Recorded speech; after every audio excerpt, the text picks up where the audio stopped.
You've been told that peace comes from fixing your life, from healing your past, from becoming the best version of yourself. But if that were true, why do you still feel unsettled? Why do quiet moments feel loud? Why does your mind race when all you want is rest? The truth is, peace isn't something you earn. It's not at the end of your to-do list. It's not hidden in a better version of you.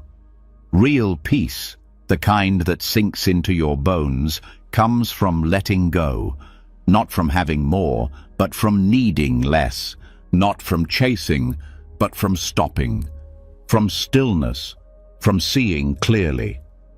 And for over 2,500 years, Buddhist wisdom has held the path.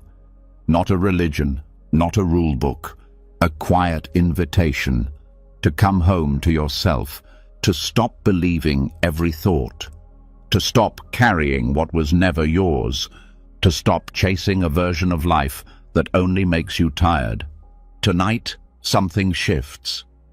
As you listen to these lessons, your breath will slow, the noise in your head will soften, and a deep calm, the kind you forgot existed, will begin to rise. You'll remember that you are not broken. You never were. You were just too busy trying to be something else. This isn't just a way to fall asleep. It's a way to wake up to the peace that's been waiting inside you all along. Are you ready? Let's begin. You've been told that peace comes from fixing your life, from healing your past, from becoming the best version of yourself. But if that were true, why do you still feel unsettled? Why do quiet moments feel loud? Why does your mind race when all you want is rest? The truth is, peace isn't something you earn. It's not at the end of your to-do list. It's not hidden in a better version of you. Real peace, the kind that sinks into your bones, comes from letting go. Not from having more, but from needing less. Not from chasing, but from stopping. From stillness, from seeing clearly. And for over 2,500 years, Buddhist wisdom has held the path. Not a religion, not a rule book. A quiet invitation to come home to yourself, to stop believing every thought, to stop carrying what was never yours, to stop chasing a version of life that only makes you tired. Tonight, something shifts. As you listen to these lessons, your breath will slow, the noise in your head will soften, and a deep calm, the kind you forgot existed, will begin to rise. You'll remember that you are not broken. You never were. You were just too busy trying to be something else. This isn't just a way to fall asleep. It's a way to wake up to the peace that's been waiting inside you all along. Are you ready? Let's begin. You've been carrying a story, maybe without realizing it. A quiet script running beneath your thoughts, shaping every moment, every decision. It tells you who you are, what you're worth, what you deserve. It says you're this kind of person. You've made these mistakes, you've had these victories, and from all of that, it builds a picture. This is you. But what if that story isn't true? What if the part of you that feels not good enough isn't really you? What if the version of you that's been trying to prove something, fix something, control something, was just a voice in your head? The Buddhists call this voice the illusion of self. Not because you're a ghost or nothing at all, but because what we cling to as me, the image, the narrative, the identity, is always changing. And anything that changes isn't solid, isn't permanent, isn't ultimately you. Look at your life. You've changed. Who you were 5 years ago isn't who you are today. Your fears changed, your goals changed, even your opinions, your style, your dreams. So why do we hold so tightly to "I am this" and "I am not that"? Because it feels safe. The story gives us something to hold, a label to lean on. Even if it hurts, it feels familiar. I'm anxious. I'm too emotional. I'm strong. I'm broken. These stories aren't truth. They're habits, and habits can be unlearned. Buddhist wisdom points to this simple but radical truth. There is no fixed self. You are a process, not a product. A flowing experience, not a frozen definition. What you call me is a collection of thoughts, memories, habits, roles. Like ingredients in a soup, they combine to create something. But no one ingredient is the whole thing. So if you remove the label, who are you?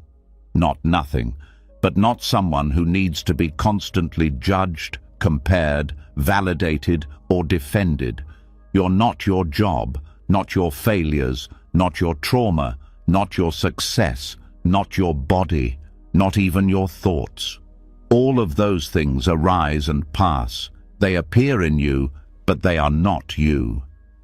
This is the core of anatta, the Buddhist teaching of non-self.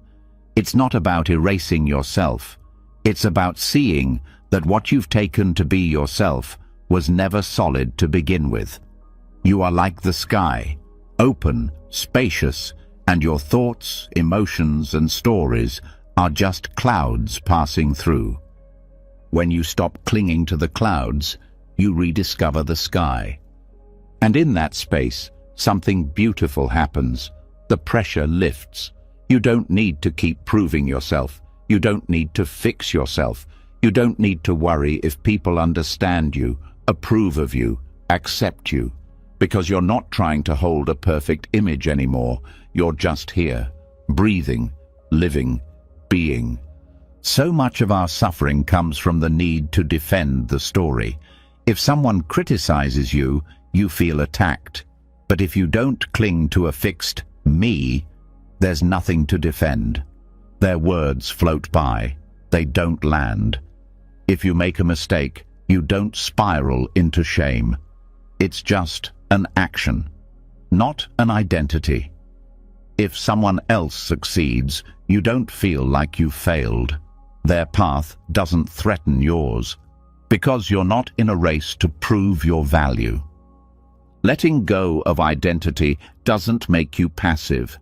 It makes you present. You respond instead of react. You listen instead of defend. You learn instead of resist. You don't have to be a certain kind of person anymore. You just have to be here. Think about how many roles you carry: worker, parent, partner, friend. Those roles are useful, but they're not you. You wear them like clothes, and when the time comes, you can take them off. But many of us forget. We think the clothes are our skin. We think our role is our worth. That's why it hurts so much when a relationship ends, or a job is lost, or we grow older. We believe part of us is dying. But what's really happening is that a role is changing. And that's okay. The river flows. That's what rivers do. And you are the river. Anatta teaches us to loosen our grip, not to give up, not to become numb, but to release the tension in our chest that says, I have to hold everything together. You don't. Life flows on its own. You don't need to push it. You just need to show up for it, honestly. You may feel resistance to this. You may think, but I need an identity. I need to be somebody. That's the conditioning talking. That's the fear of being nothing. But here's what's real. When you let go of trying to be somebody, you don't become nothing. You become free. You're still you, but lighter, more open, more alive. This is not philosophy. This is practice. It's seeing how much your mood changes when you hear a compliment or an insult. It's watching how tight your chest gets when someone disagrees with you. It's noticing the story behind your pain. They hurt me because I'm not good enough. I failed because I'm weak. These are thoughts, not truths. In meditation, you watch those thoughts arise. You don't push them away. You don't fight them. You see them, and slowly they lose their grip. You realize these thoughts are not me. They are just passing through. This is the path to peace. You stop trying to be perfect. You stop needing to be understood all the time. You let go of the urge to control every outcome. And in that stillness, you meet something deeper than identity. You meet awareness itself. Not your story, your essence, the part of you that watches, the silence beneath the noise. From that silence, compassion grows. Because you're no longer so focused on protecting your own story, you can finally hear someone else's. You can listen without reacting. You can care without clinging. You can give without losing yourself. Because the self you thought you were, it's not something you can lose. It's something you never really needed. This is not a theory to believe. It's a truth you feel when the mind slows down and the stories fade. When you stop grasping for who you think you are, peace enters like a soft breeze. You realize there's nothing to fix, nothing to earn, nothing to hold on to, just this breath, just this moment. And that's enough. Letting go of identity doesn't mean abandoning yourself. It means meeting yourself more clearly. Not as an idea, but as a living, breathing awareness that flows with life instead of fighting it. You don't have to be strong all the time, or smart, or perfect, or anything other than present. The peace you're looking for isn't found in becoming someone better. It's found in remembering that you were never trapped to begin with.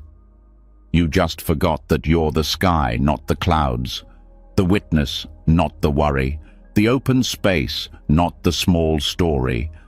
And as this truth settles in, gently, wordlessly, you begin to rest. Not because everything is fixed, but because you no longer need it to be. Sleep can come now, not as an escape, but as a return to stillness, to softness, to peace. Let go. You're free. And so we breathe. The tension of identity has softened. The story has loosened its grip. You've tasted the quiet freedom of being no one in particular. But now a question rises. How do you live from this space without falling back into the trap? How do you walk through life without slipping into old patterns of fixing, proving, improving? Because even after seeing that the self is not solid, the habit to perfect it still clings. The world tells you to be more confident, more productive, more healed, more spiritual. But what if the problem isn't that you aren't enough? What if the problem is believing you need to be anything other than exactly what you are right now? There's a path for this, one that doesn't demand you change to be worthy of peace, but instead reveals peace within the truth of your own experience. It's ancient, simple, and often misunderstood. The Four Noble Truths. They don't require belief. They're not rules. They are an invitation to see clearly, to stop spinning in confusion, and most importantly, to accept what is without running, fixing, or hiding. The first noble truth says, there is suffering, not as punishment, not as failure, but as a fact. No need to resist it or dress it up. Suffering exists. In big ways, loss, grief, illness, and in small, quiet ways, restlessness, shame, loneliness, comparison. When you stop pretending you're supposed to be free from discomfort, something radical happens. You stop judging it. You stop layering shame on top of pain. You stop making yourself wrong for having human emotions. Suffering becomes a shared truth, not a personal flaw. This is where self-acceptance begins, not with changing yourself, but with meeting your experience as it is, without defense, without edits, without pretending. The second noble truth says, suffering has a cause. It's not random. It's not a curse. It comes from craving, tanha, the thirst for things to be different than they are. The mind reaches. It reaches for praise, for pleasure, for success. It reaches to avoid pain, boredom, rejection. This reaching is not evil. It's simply what minds do. But every time it reaches, it leaves the present.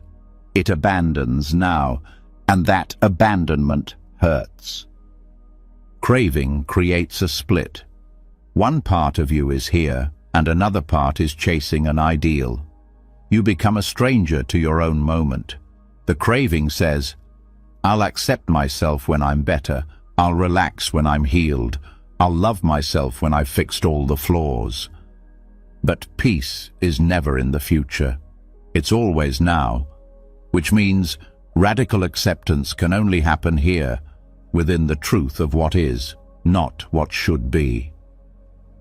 The third noble truth says suffering can end.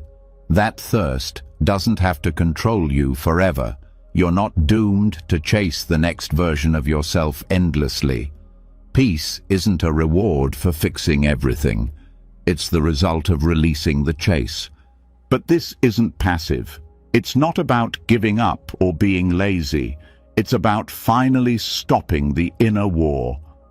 When you believe you must be constantly improving, you turn life into a battleground. Every weakness becomes an enemy. Every imperfection a threat. But when you understand that peace is possible right now, you put down the sword. You stop trying to conquer yourself. You begin to care for yourself, even in the middle of struggle. This is not soft comfort. It is the strength to stand in your own skin without needing to escape it. The fourth noble truth shows the way. The noble eightfold path. Not a checklist, not a punishment. A set of gentle reminders that guide you home, to live wisely, to act with kindness, to think clearly, to cultivate stillness. This is the way out of the prison of self-improvement, not by becoming someone else, but by walking step by step, as you are, into the center of your own life. What makes this path powerful is that it meets you where you are. It doesn't ask you to be more. It asks you to be honest. Right view isn't about having the perfect philosophy. It's about seeing clearly, seeing that chasing peace creates suffering, and that peace arises when chasing stops. Right intention is not about fixing your desires.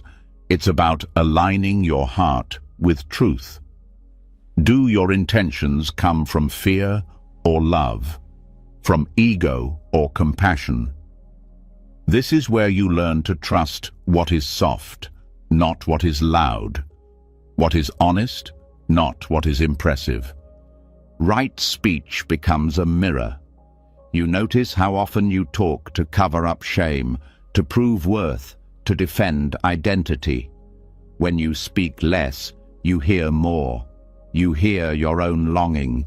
You hear the parts of you that are tired from performing, and slowly speech becomes less about image and more about connection.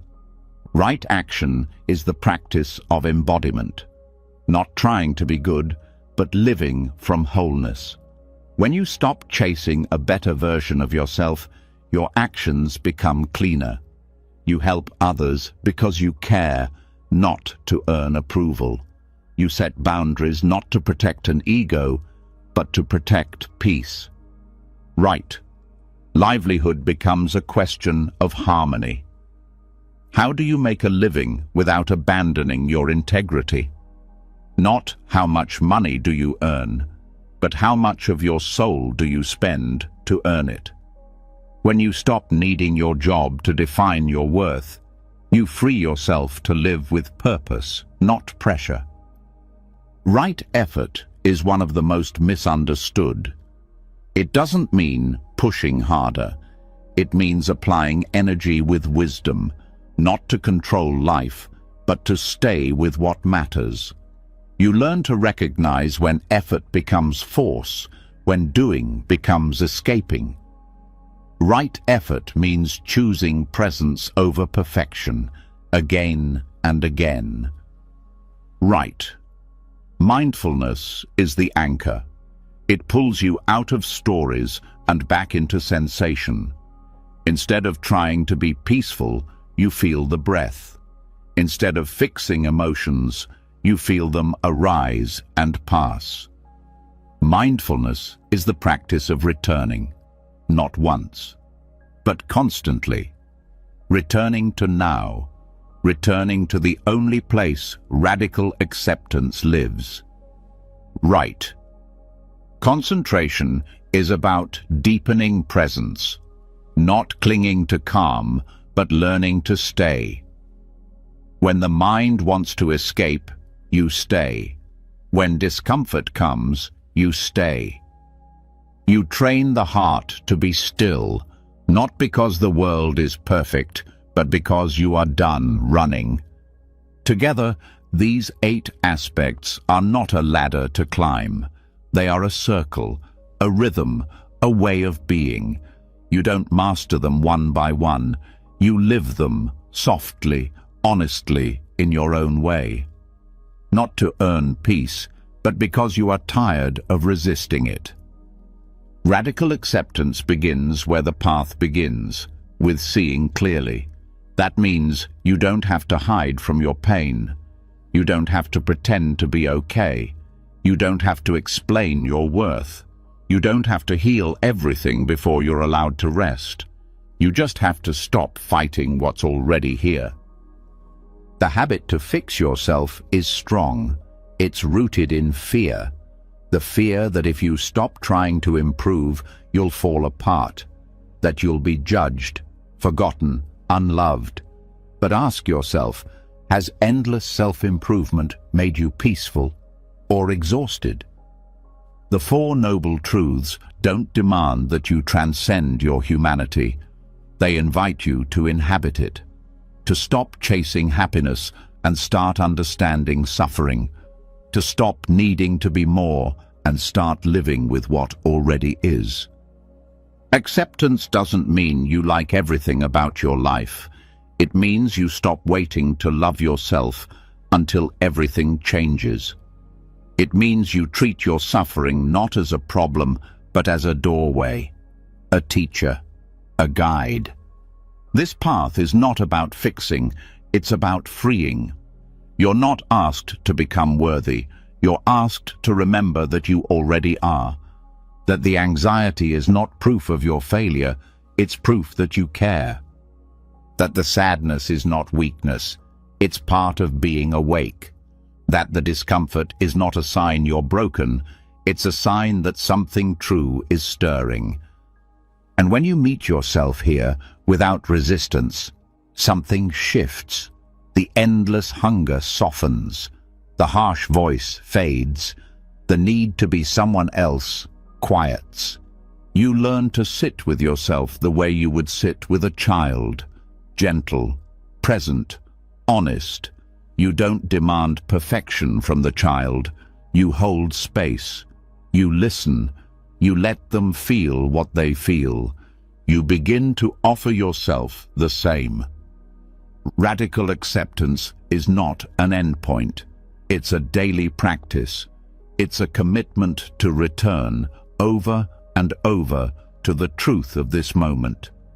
It's the willingness to let go of the idea that you need to be better before you can feel peace.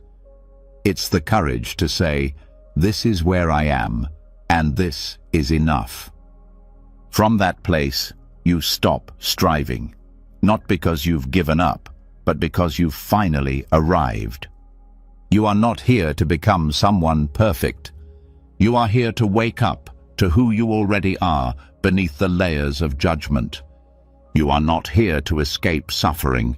You are here to understand it so deeply that it no longer controls you. This is the quiet revolution of the Four Noble Truths. Not a path of becoming, but a path of coming home. And as this truth settles into your bones, your breath changes, your thoughts soften, and a calm, steady presence begins to rise. Not a better version of you, a realer one. No more chasing, no more proving, no more waiting. You are already the one you've been trying to become. You just needed to stop and see it. So rest here. No need to rush to the next chapter. This moment is whole, and so are you. And then it settles. After all the reaching, all the quiet effort to meet life as it is, something deeper begins to rise. It doesn't shout. It doesn't demand. It simply stands in the stillness you never thought could last. The chase has slowed, but not because you've achieved something new. It's because you've seen the truth in what's already here. Now, a deeper question arises. If nothing is missing, if you are already whole, why does the restlessness remain? Why does the urge to improve, to become, to get somewhere never quite go away? This is where the mind quietly resists. Because letting go of fixing the self is one thing, but letting go of achieving something, even something as sacred as enlightenment or peace, feels harder. It feels like giving up, like wasting potential. But that's not what this is. The concept of no achievement is not failure. It's not passivity. It's not a rejection of growth. It's the dropping of the belief that you need to reach a final state to be worthy of rest. It is the unlearning of the lie that the next version of you will finally make everything okay. The heart of this teaching says, there is nothing to attain. Not because growth isn't real, but because chasing after something outside of now keeps you spinning in suffering. Every time you believe that you need to be further along, you are rejecting the present moment. Every time you think peace is something that comes later, you postpone your own freedom. The striving to be more, even spiritually more, keeps the same illusion alive. It says, you are not enough now, that you are incomplete, that you are a project waiting for final edits. And so, even your spiritual path becomes a performance. You sit in meditation, hoping to feel something profound. You read to become wiser. You speak gently so you can be more awake. But underneath it, the same noise remains, the belief that this moment isn't it, that now is only a stepping stone to something better. That belief is the root of restlessness. Wanting to be awakened is still wanting. Wanting to be enlightened is still clinging. Wanting to be calm, successful, fulfilled, it's still a reaching hand, and every reach takes you out of presence. Every reach reinforces the illusion that you are not already touching what you seek? What if the effort to arrive is what keeps you from arriving? In Zen, they call this no-gaining mind, the willingness to sit, to walk, to live with no reward in sight. Not because you've stopped caring, but because you've stopped grasping. There is a difference. When you stop chasing outcomes, you don't become lazy. You become free. You cook not to impress. You speak not to be right. You meditate not to feel something special. You live not to get somewhere, but simply to live, fully, unfiltered, awake to what's right here. This is what ends restlessness, not a breakthrough, not an achievement, but the full acceptance that there's nothing to achieve. Even the desire to let go can become a trap, a goal, a test you think you should pass. But letting go happens when you see that holding on isn't necessary anymore. It dissolves on its own, like fog in the sun. The path is not about fixing your flaws until you disappear. It's about seeing that the part of you striving to be better was never flawed to begin with. It was just scared. It thought peace was somewhere else. It thought meaning was in the destination. But meaning is not at the end. It's in the steps, in the way your foot meets the ground, in the breath that enters and leaves, in the silence that holds you when nothing needs to be said. The idea of progress is useful for maps, but for inner stillness, it's often a barrier, because every measurement creates pressure. Every imagined future creates resistance to now, and this resistance is the very thing that breaks your connection to presence. No achievement doesn't mean life stays still. It means you are not chasing your worth anymore. Growth still happens, change still comes, but it's not driven by lack. It flows from clarity, not anxiety. You don't meditate to become someone else. You sit because stillness is beautiful. You don't serve others to earn goodness. You serve because kindness feels like truth. When you stop needing life to reward you for being good, everything shifts. Your kindness becomes cleaner. Your work becomes lighter. Even your rest becomes deeper. Because there's no more waiting for the permission to exhale. So many live like they're being graded, as if life is a test and every moment is a chance to earn or lose points. But there is no scoreboard, no teacher marking your paper, no future version of you standing at the finish line, waiting with approval. There's only this breath, this moment, this truth, that you can be whole without finishing anything. What does it feel like to move through life without striving? Not indifferent, not disengaged, but peacefully rooted in the now. You speak with sincerity, not strategy. You walk with awareness, not urgency. You let go of timelines and allow the natural unfolding of your life to teach you everything you need to know. You begin to see that everything you've been seeking, calm, joy, love, is not something to acquire, it's something to recognize. And recognition doesn't require progress, it requires presence. This is what the great teachers point to when they say there's nowhere to go. The moment you drop the illusion of a finish line, the tension in your chest begins to release. The restlessness no longer has fuel, because the striving that fed it, the idea that peace is just around the corner, has dissolved. In this stillness, action still happens, but it is no longer survival. It is no longer a race.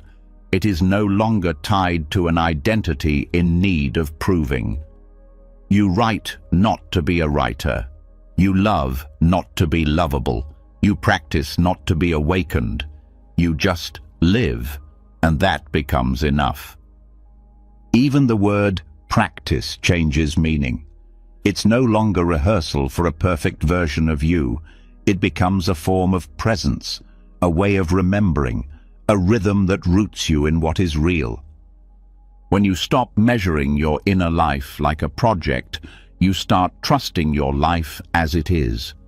You trust the silence, even when it's uncomfortable. You trust the slowness, even when it feels like falling behind. You trust that nothing you're doing is wasted, even if it brings no visible reward. This is not easy. Letting go of the idea of achievement goes against everything you've been taught.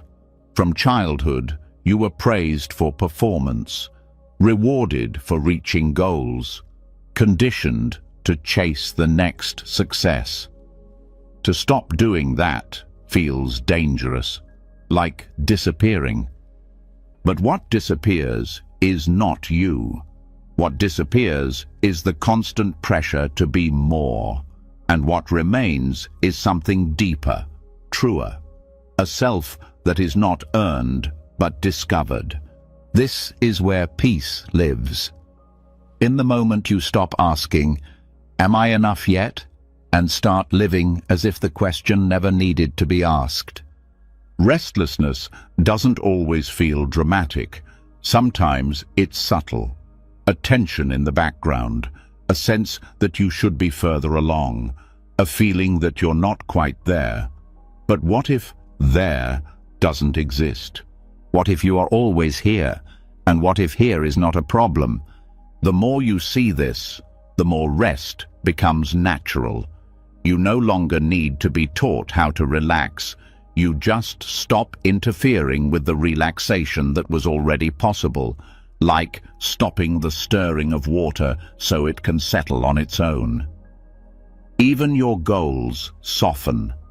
You can still dream, but you no longer treat your dreams as proof of your value. You live in alignment, not in effort. You walk your path not because it leads somewhere, but because walking itself is beautiful. This freedom is not the result of years of mastery. It's the result of one clear seeing. There is nothing to attain. And that seeing, once felt deeply, changes how you relate to everything. You stop looking to practice as a way out of your current life and start seeing it as a way deeper into it. You stop waiting to feel worthy and start living from the worth that was always there. You stop hoping to become spiritual and realize you already are, because to be awake is not a future state. It is your nature, uncovered when the striving quiets. This is the joy of no achievement, not boredom, not stagnation, but the quiet joy of a moment unburdened by expectation, the joy of being here for no reason at all, of being alive not to get somewhere, but simply to be. And when this joy becomes familiar, restlessness becomes unfamiliar, not because life becomes easy, but because the part of you that believed you needed to arrive has dissolved. What remains is you, whole, breathing, still. So now you do not need to push forward. You do not need to go back. You do not need to figure it out. You only need to see clearly there is nothing missing, and from that seeing, you can finally rest. Not as a reward, but because you are no longer reaching. Now, peace becomes not a peak, but a presence. Not a prize, but a place you return to with every breath. And that breath is enough. And now that the striving has quieted, a different kind of restlessness begins to reveal itself. It's not loud or dramatic. It's subtle, quiet, but persistent. A thought that doesn't shout, but whispers at the edges of your peace. Someone else is doing better. Even when you've let go of chasing perfection, even when you've stopped needing to achieve something spiritual or external, there can still be a shadow, a quiet habit that looks sideways, measuring, judging, comparing. Even in moments of stillness, there's a part of the mind that checks the room, checks the feed, checks the past, checks the future. It asks, am I enough compared to them? This habit is not personal. It's been trained into us from early life, praised when we stood out, noticed when we were better, ignored when we blended in. It grew roots without us noticing. And now, even as you walk a spiritual path, it walks beside you. Comparison doesn't need attention to survive. It needs your doubt. And for many, that doubt has been there for years. But Buddhist wisdom invites us to see clearly, not just the surface problem, but the mechanism beneath it. Comparison isn't just unpleasant. It's a misunderstanding. It arises when we forget the truth of our own enoughness, when we stop seeing life directly and instead filter it through someone else's reflection. There is a core teaching in the Dharma. Suffering arises from delusion. And one of the deepest delusions is the belief that your value is relative to others, that your peace, your worth, your success must be measured against what someone else has achieved. This is not just a cultural message. It is also a deeply conditioned view of self. When we say, they are happier, smarter, further along, we are not just making observations. We are building a false story of lack.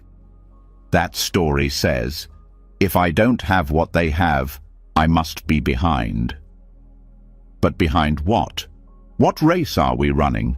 Who is keeping score? The Dharma gently reminds us, there is no universal standard for peace. There is only the present moment and your relationship to it. The problem with comparison isn't just that it feels bad, it's that it pulls you out of alignment with your own truth, your own path, your own unfolding. It teaches the mind to chase what was never meant to be yours, to want someone else's joy instead of understanding your own. Buddhism doesn't solve comparison by telling you to be better. It ends comparison by dissolving the self that compares, not in a harsh or nihilistic way, but in a clear and compassionate way. When the self becomes less solid, the habit to protect or elevate it becomes less urgent. You stop needing to win. You stop needing to be seen a certain way. And in that release, you start to touch the freedom of enough. Enough is not a measurement. It's not a number. It's not a threshold you cross one day. Enough is a truth you return to. It is the steady ground beneath the mind that constantly moves. It is what remains when the comparisons fall silent. But to return to enough, you must see the cost of comparison. Not just emotionally, but spiritually. When you compare, you shrink. You forget the fullness of your own experience. You stop living your life and begin performing it, hoping that one day someone will say, you made it. But the Dharma tells the truth. That day doesn't come. The voice you want approval from lives inside you, and it can only be satisfied by turning inward, not outward. The Buddha taught that envy is a form of suffering, not because it's shameful, but because it separates you from others. It builds a wall between you and the world. It says, they have what I don't. I cannot be happy until I have it too. But true joy, mudita, is the ability to celebrate others without losing your own peace. It is the practice of saying, I'm glad they are thriving, while knowing their light doesn't dim yours. This is not easy. It requires a shift in perspective, a breaking of habits. But it begins in the small moments, the way you react to someone else's good news, the way you feel when you scroll through curated lives on screens, the way you instinctively measure your worth in likes, attention, titles, roles. In those moments, you can begin to return, not by resisting the feeling, but by seeing it clearly. This comparison is not truth. It is a conditioned pattern. It is not a reflection of reality. It is a reflection of insecurity. And insecurity, too, is not personal.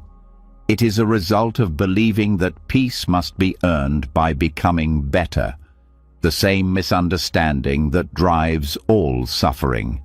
So we meet comparison the same way we meet craving or fear, with awareness, not judgment. You notice the story forming. You breathe. You do not follow it. You return to now. And in that returning, you begin to see there is nothing lacking here. Contentment arises not when you get what others have, but when you realize you never needed it. You do not need to be as loved as they are. You do not need to be as advanced, as calm, as disciplined, because their path is not your path. Their life is not your curriculum. Each person's unfolding is unique. The Dharma meets each of us differently, depending on our wounds, our conditioning, our karma. And when you start to trust that, you stop grasping for someone else's timeline. You learn to listen inwardly. What do I need now? What is true for me in this moment? Not, what should I be doing? Not, what would make me look better? But, what serves presence? What supports clarity? When you live this way, something beautiful happens. You stop living from deficit. You stop comparing your pace to theirs, and you begin to walk at your own rhythm. A rhythm that doesn't rush, that doesn't prove, that doesn't panic when others surge ahead. This is the freedom of non-comparison.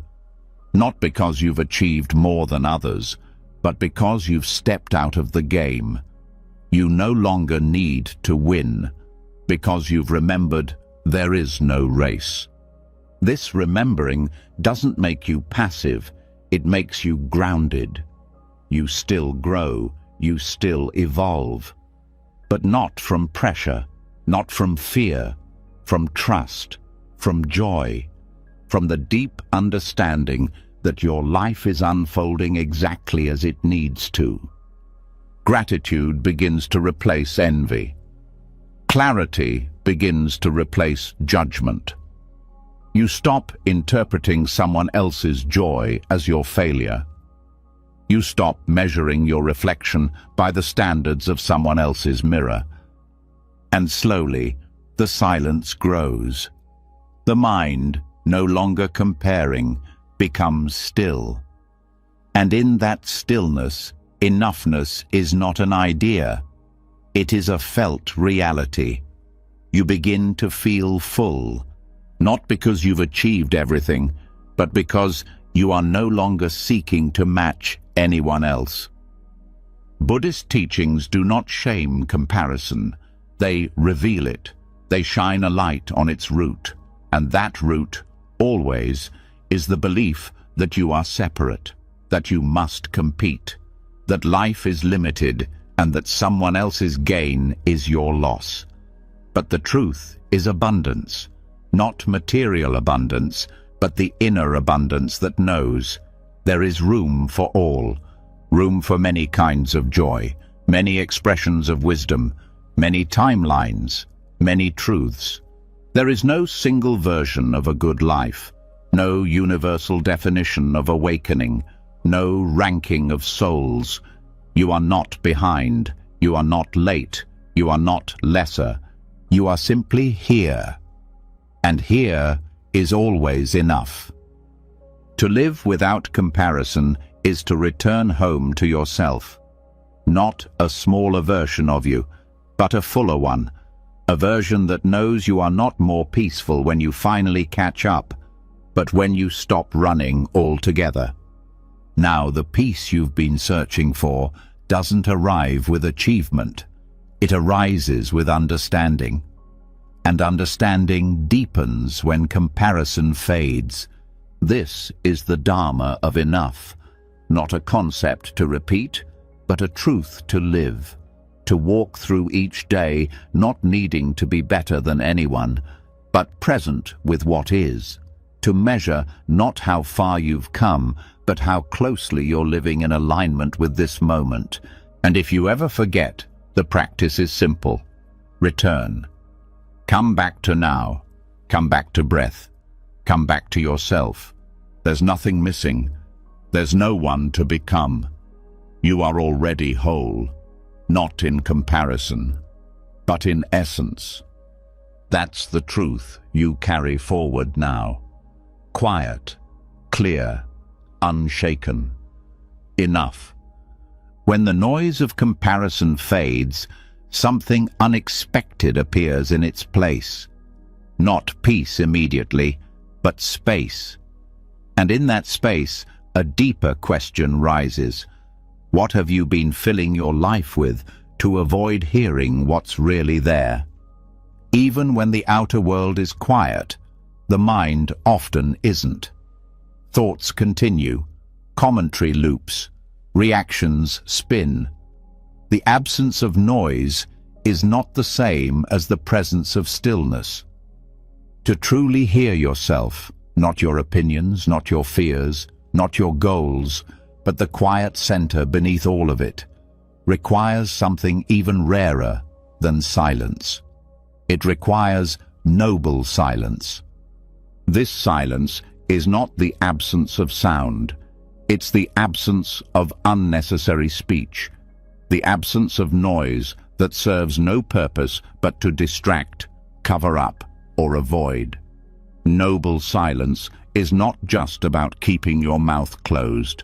It's about stepping back from the compulsion to explain, to respond, to defend, to perform. We speak for many reasons. To connect, yes, but also to escape, to avoid discomfort, to control how others see us, to fill the air when we fear what might come up in its absence.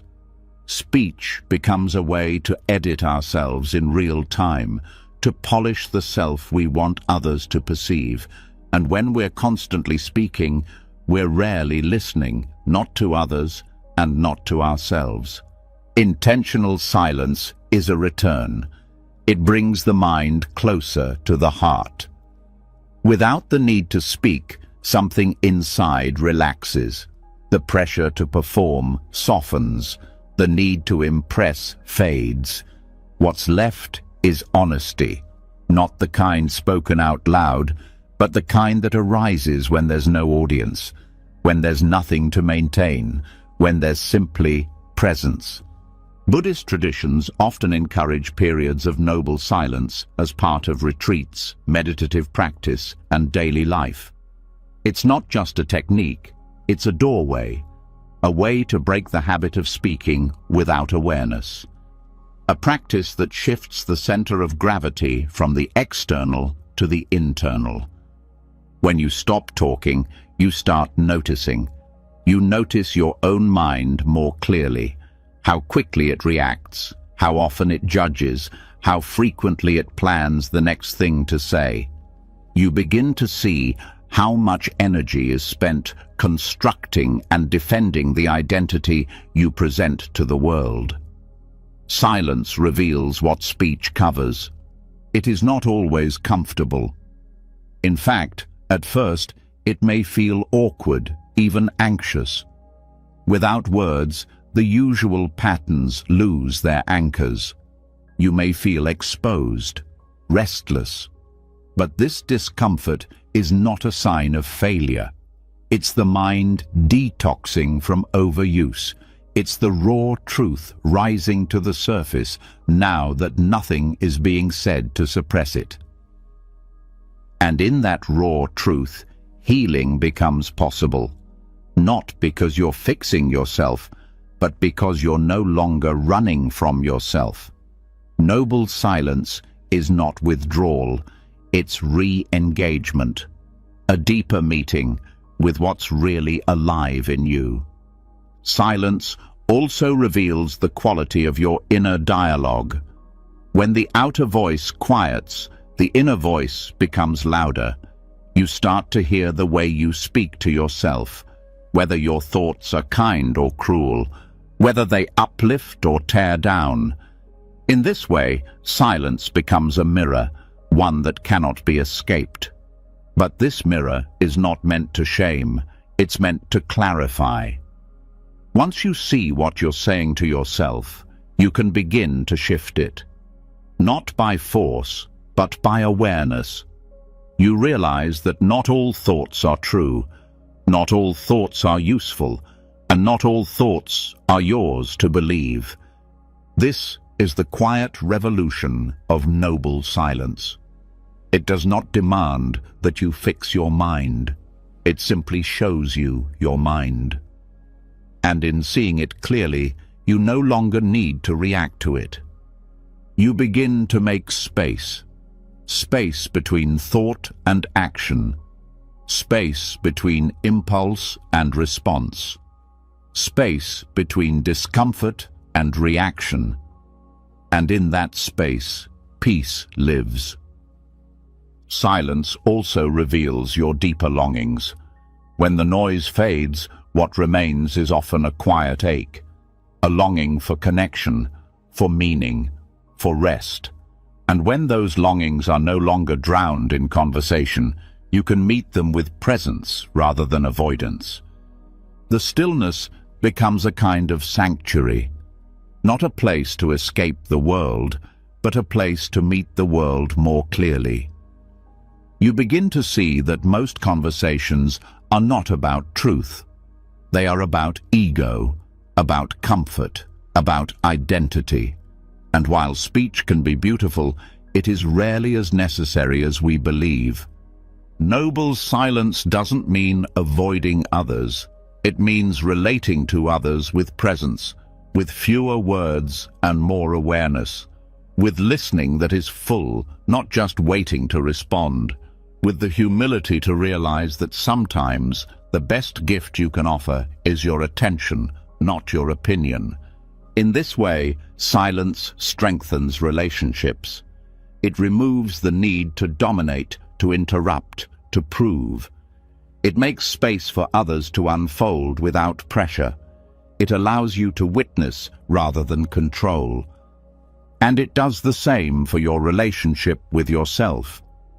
You begin to see that your value is not in how well you speak, not in how clever your responses are, but in your capacity to be with life honestly.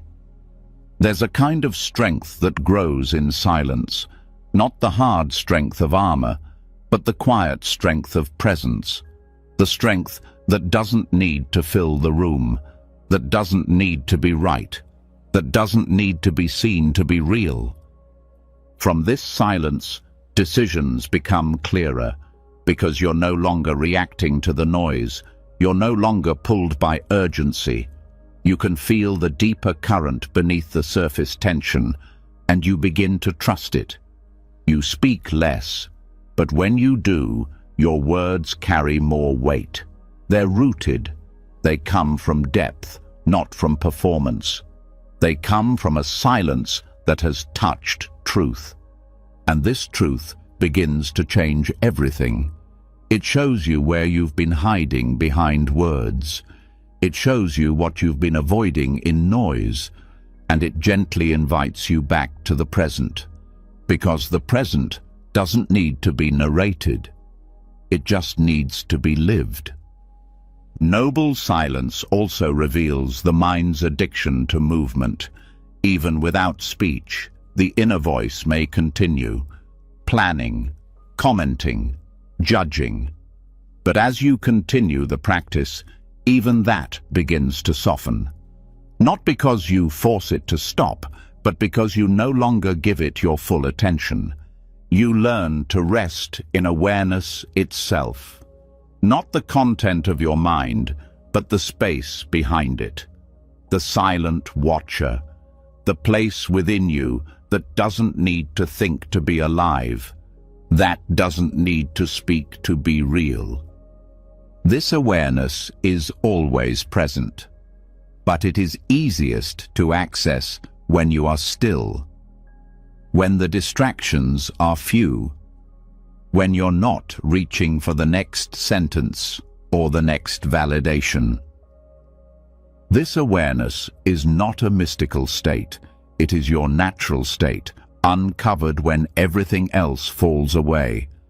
And when you live from this awareness, silence is no longer something you visit. It becomes your ground, even when speaking, even when moving through the world. You carry the silence with you, not as absence, but as depth. You no longer speak just to avoid discomfort. You no longer fill the space just to feel safe. You begin to let the silence speak for itself. And in that listening, you hear what cannot be said. There are truths that words cannot touch, truths that only silence reveals, the deep knowing that you are already whole, the quiet understanding that nothing needs to be added, the gentle recognition that life, in this moment, is already enough. This is the power of noble silence, not as a spiritual trick, but as a way of living rooted in presence. It breaks the momentum of distraction. It interrupts the cycle of self-editing. It allows your nervous system to soften. It allows your soul to speak. And in that speaking, without words, you hear your life more clearly. Not the life you talk about, the life you are. Now, there is no need to fill the silence. Now, the silence is full, and in that fullness, you are home. When silence becomes familiar, life begins to slow. The urgency fades. The need to explain, defend, or prove loses its grip. But even in stillness, something deeper begins to call, not a craving, not a goal, but a question.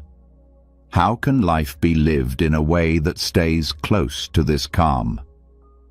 How do you carry this inner quiet into every part of your day, not just the moments alone? There is a way. A path worn not by theory, but by the footsteps of those who have lived it fully. Monks, nuns, forest dwellers, not because they sought a better life than yours, but because they discovered something most people overlook. That simplicity, practiced with intention, brings not less, but more. Not more clutter, not more noise, not more tasks, but more depth, more space, more joy.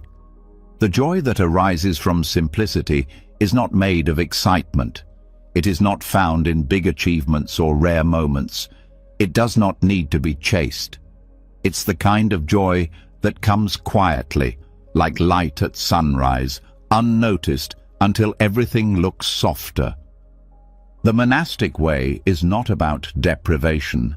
It's not about punishment or rejection of life. It's about returning to what is essential, removing what distracts, softening what hardens, and choosing over and over what matters. In Buddhist monastic life, the vow of simplicity touches every part of living. There is little ownership, few possessions, no personal ambition. Time is structured, but not rushed. Meals are shared, but often silent. Clothing is plain, movement is slow, work is purposeful, but not driven by pressure. The entire rhythm is shaped around clarity, around reducing what clouds the mind and obscures the heart. And while most people do not live in monasteries, the wisdom that guides monastic life is not limited to walls or robes. It is available anywhere there is willingness to let go, to shift from accumulation to awareness, to choose depth over excess. In daily life, this begins with space. The physical kind, yes, but also the mental. The decision to own fewer things, not as a trend, but as a practice. Fewer things mean fewer decisions, fewer distractions, fewer chances to anchor your identity in what you possess.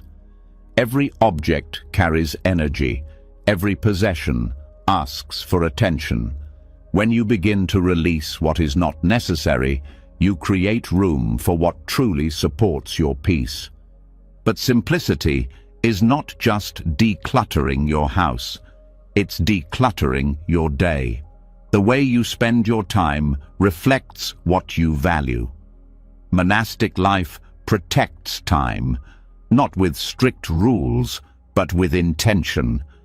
Time is not something to be filled. It is something to be honored.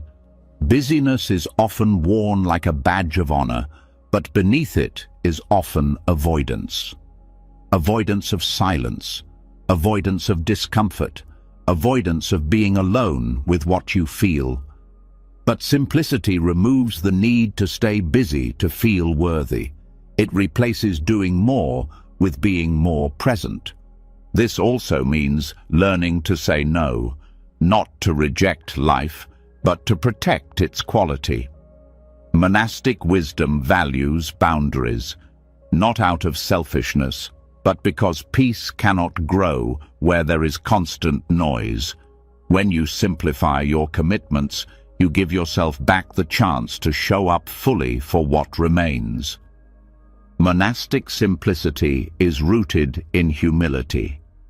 Not the kind that puts you down, but the kind that stops needing to be elevated.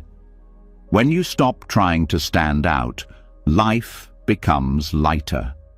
You stop comparing, you stop performing, you start participating, genuinely, without the filter of ego.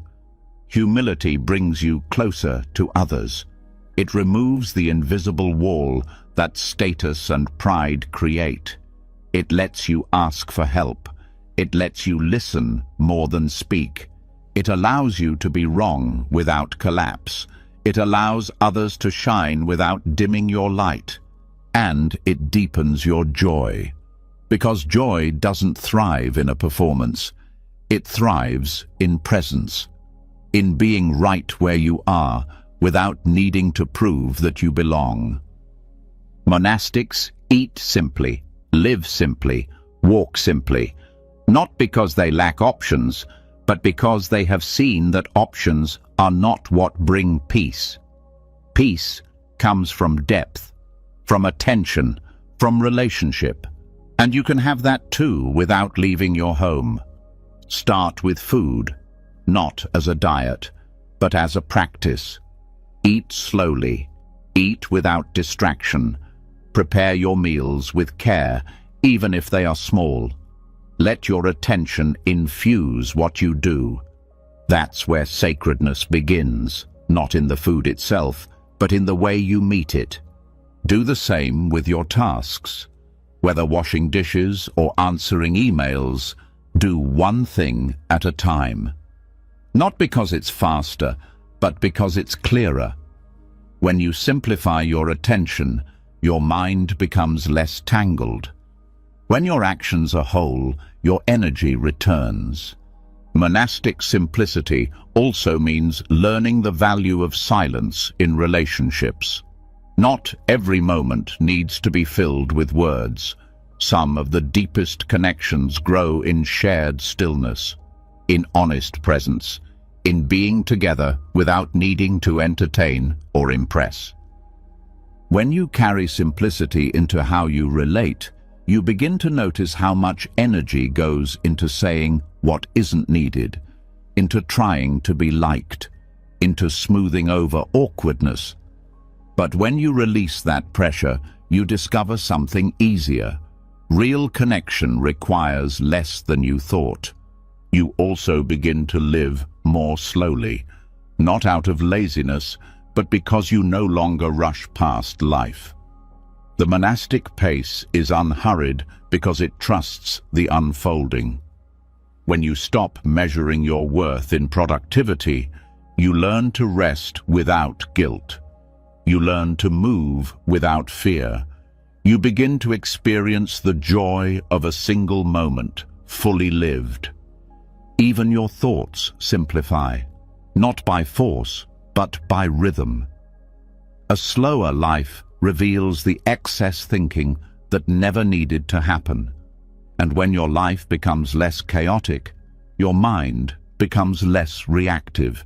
This doesn't mean you become passive. It means your actions are chosen with care.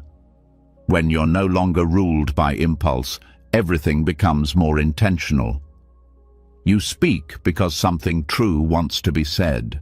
You act because something meaningful needs to be done. Simplicity also sharpens gratitude. When you have less, you notice more. When life slows, small things become sacred. The warmth of sunlight, the rhythm of breath, the sound of footsteps. These are not background noise. They are the texture of being alive. Monastics live without distraction, not because the world is bad, but because clarity is precious. You begin to see that distraction is not just on screens, it's in habits, it's in resentment, it's in the loop of self-judgment. Simplicity clears space for joy to be seen again. This joy is not emotional excitement, it's steadier, it's the joy of alignment, of knowing that your life, even in its smallest parts, reflects your values, that you are living not from habit or pressure, but from truth. And when your outer life simplifies, your inner life follows.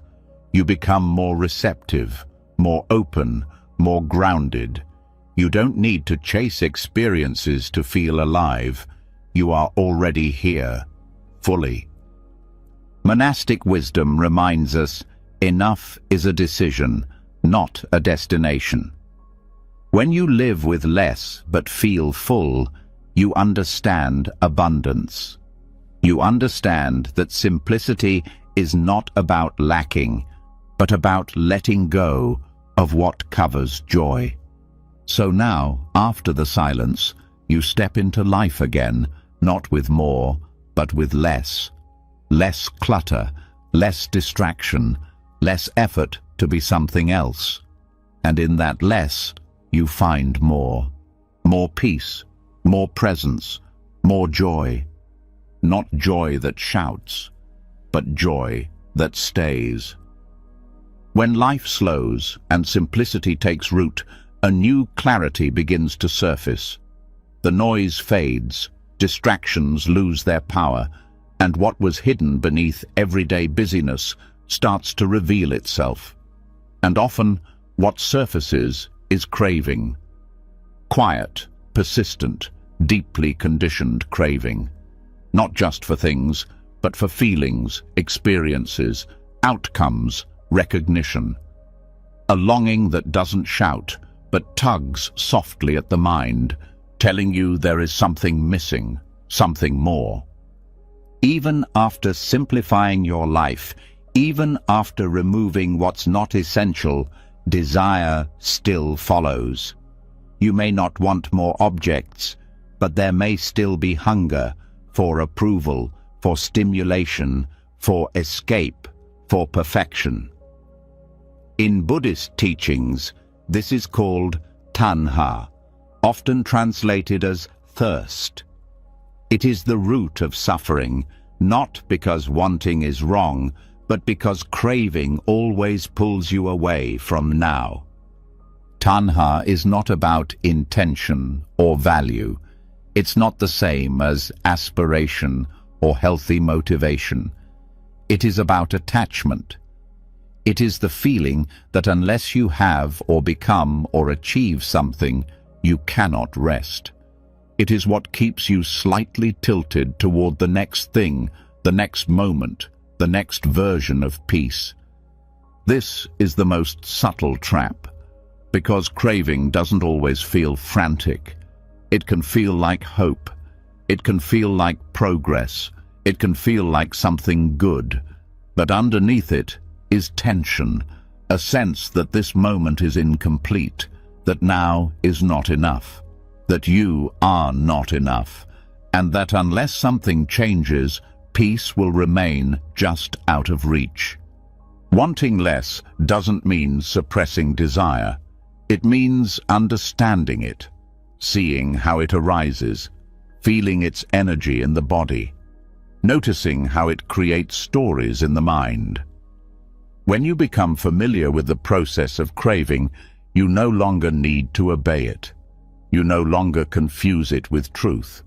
You start to realize that the problem is not the desire itself, but the way it hijacks your attention and ties your contentment to something outside of this moment. Desire always creates distance. It lives in the gap between what is and what could be. And as long as your happiness lives in that gap, you are never truly at home.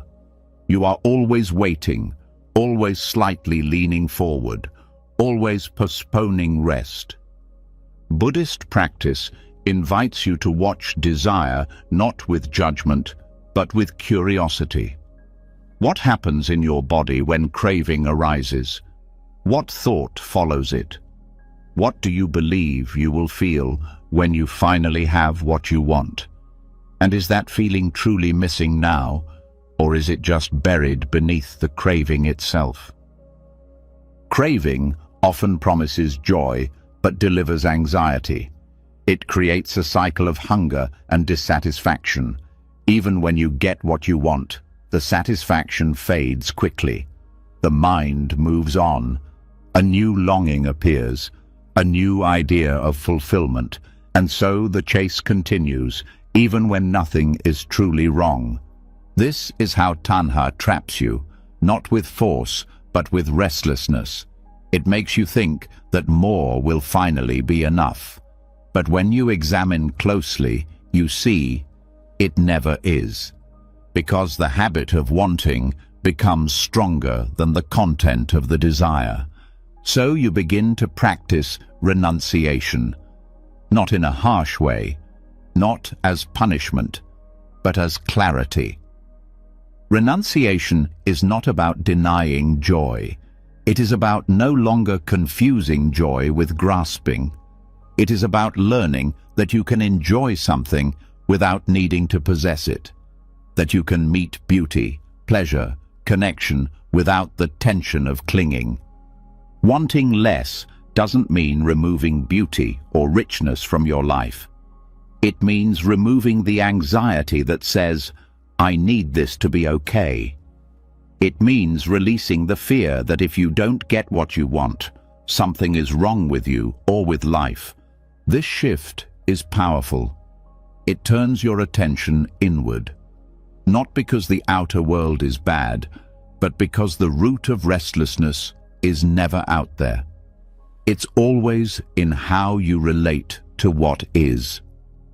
When you stop expecting the world to complete you, you discover that you were never incomplete to begin with. The practice is simple but deep.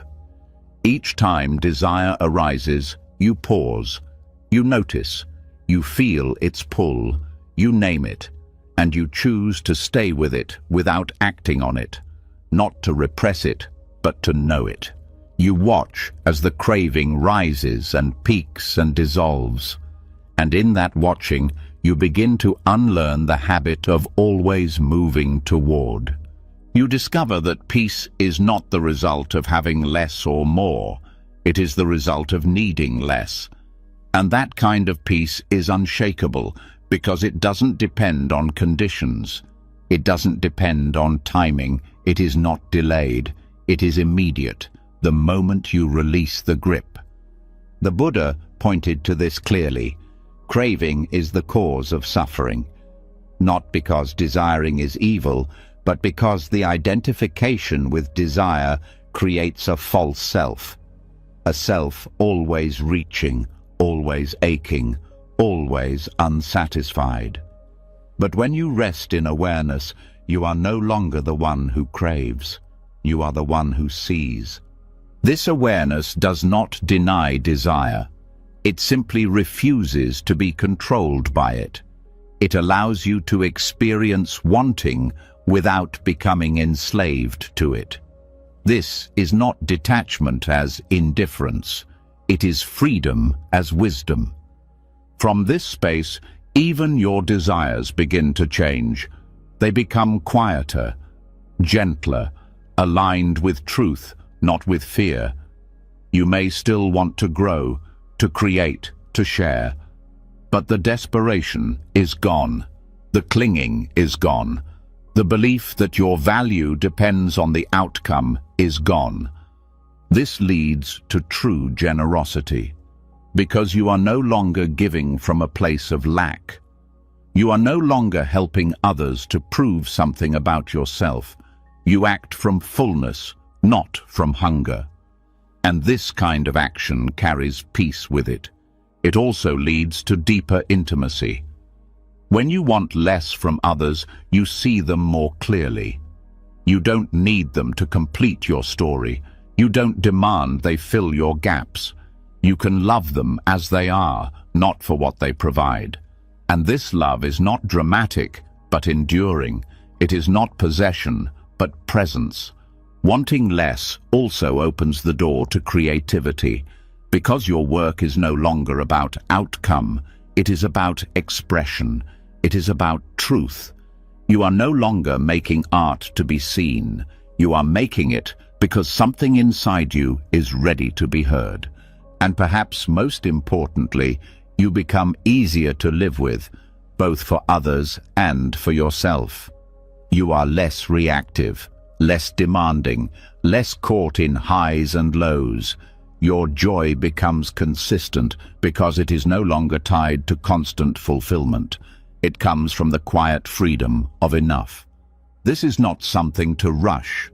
The mind has been trained to want for a long time. Craving is a habit as much as a response. But with practice, the space between wanting and acting begins to grow. And in that space, you find your peace. You find your clarity. You find yourself not as a wanting thing, but as awareness itself. You realize that true contentment doesn't come from getting what you want. It comes from knowing you don't need it, that you are already home, that nothing out there can complete what is already whole.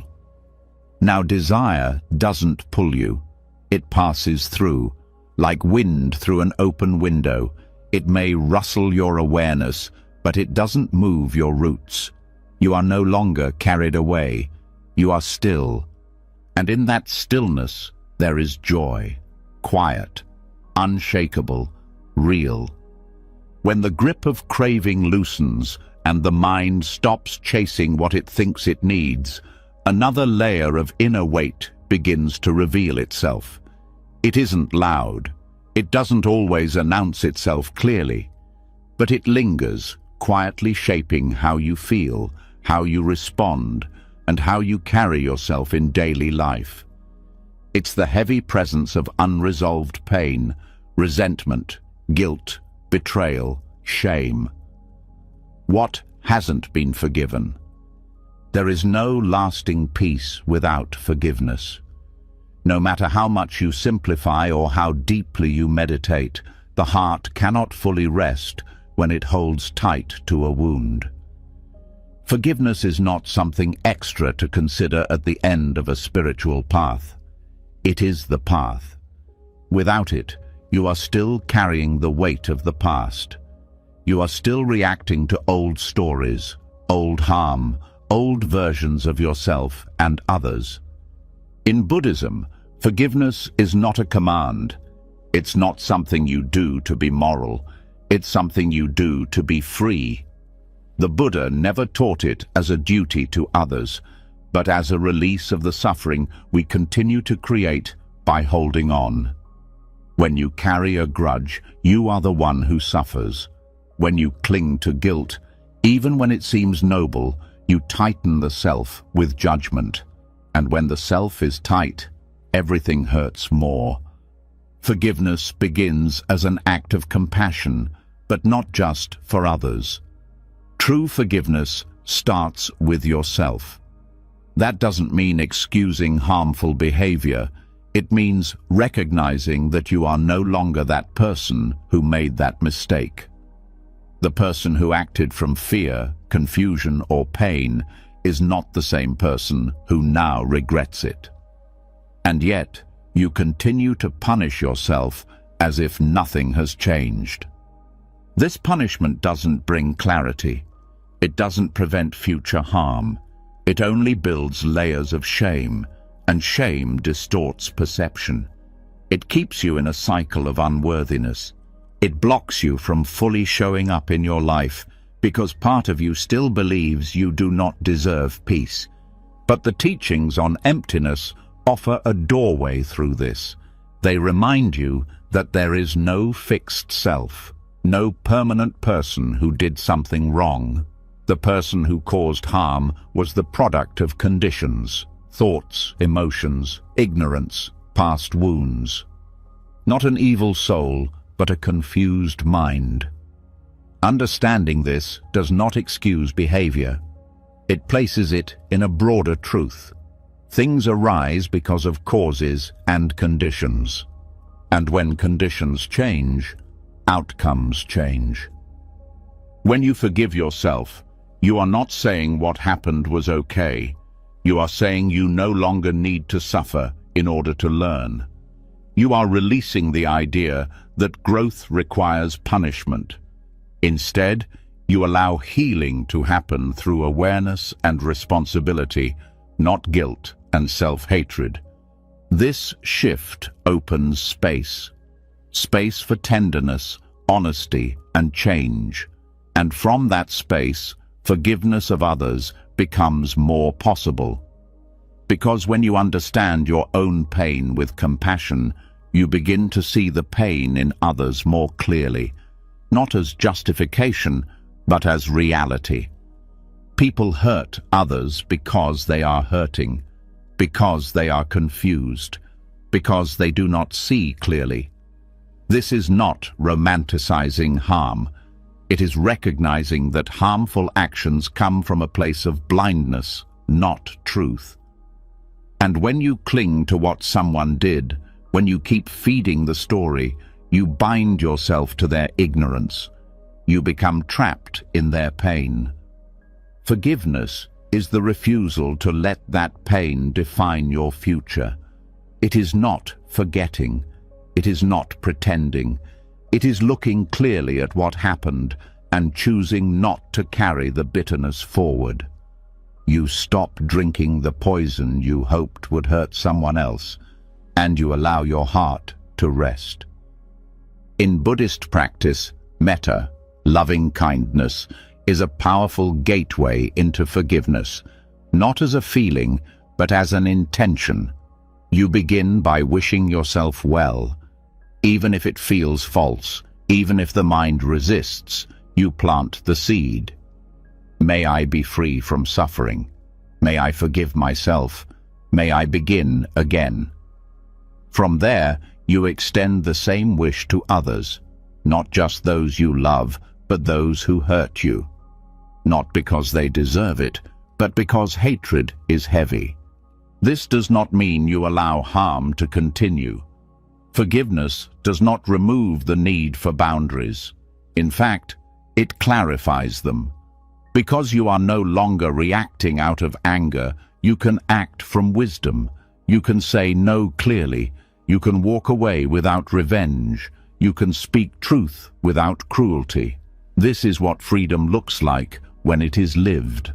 Forgiveness is often misunderstood as reconciliation. But you can forgive without rebuilding a relationship. You can release anger without inviting someone back into your life. You forgive not to restore the past, but to reclaim the present, to stop being defined by what someone else did. This practice also reveals that grudges are not always dramatic. Sometimes they are subtle.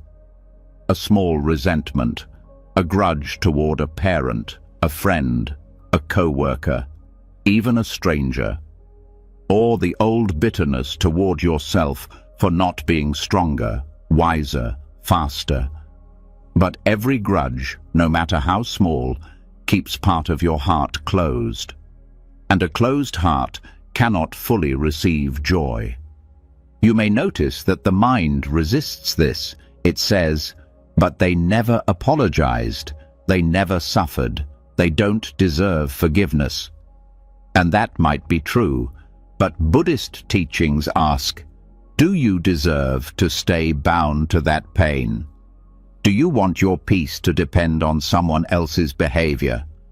Forgiveness is not a reward for others, it is a release for you. This release takes time. It is not a single decision, it is a process of loosening. You notice when the resentment rises, you name it, you feel its heat, you hold it gently, you don't fight it, but you don't feed it. You keep returning to the intention to let go, even if the feeling doesn't follow right away. And over time, something shifts. The story loses power. The blame softens. The tightness in the chest relaxes. And in its place, space opens up. A space that doesn't forget what happened, but no longer centers it. A space that allows joy to return, not because the past changed, but because your relationship to it did. This is what makes forgiveness liberating. It removes the chains of identification. You stop being the victim of the story. You stop being the villain of your past. You start being present again. And in presence, healing happens without force. Awareness itself becomes the medicine. Even your memories begin to shift, not in their facts, but in their emotional grip. You see them not through pain, but through wisdom. You recognize the conditions, the causes, the human fragility behind the harm. And you begin to understand that no one is their worst moment, not even you.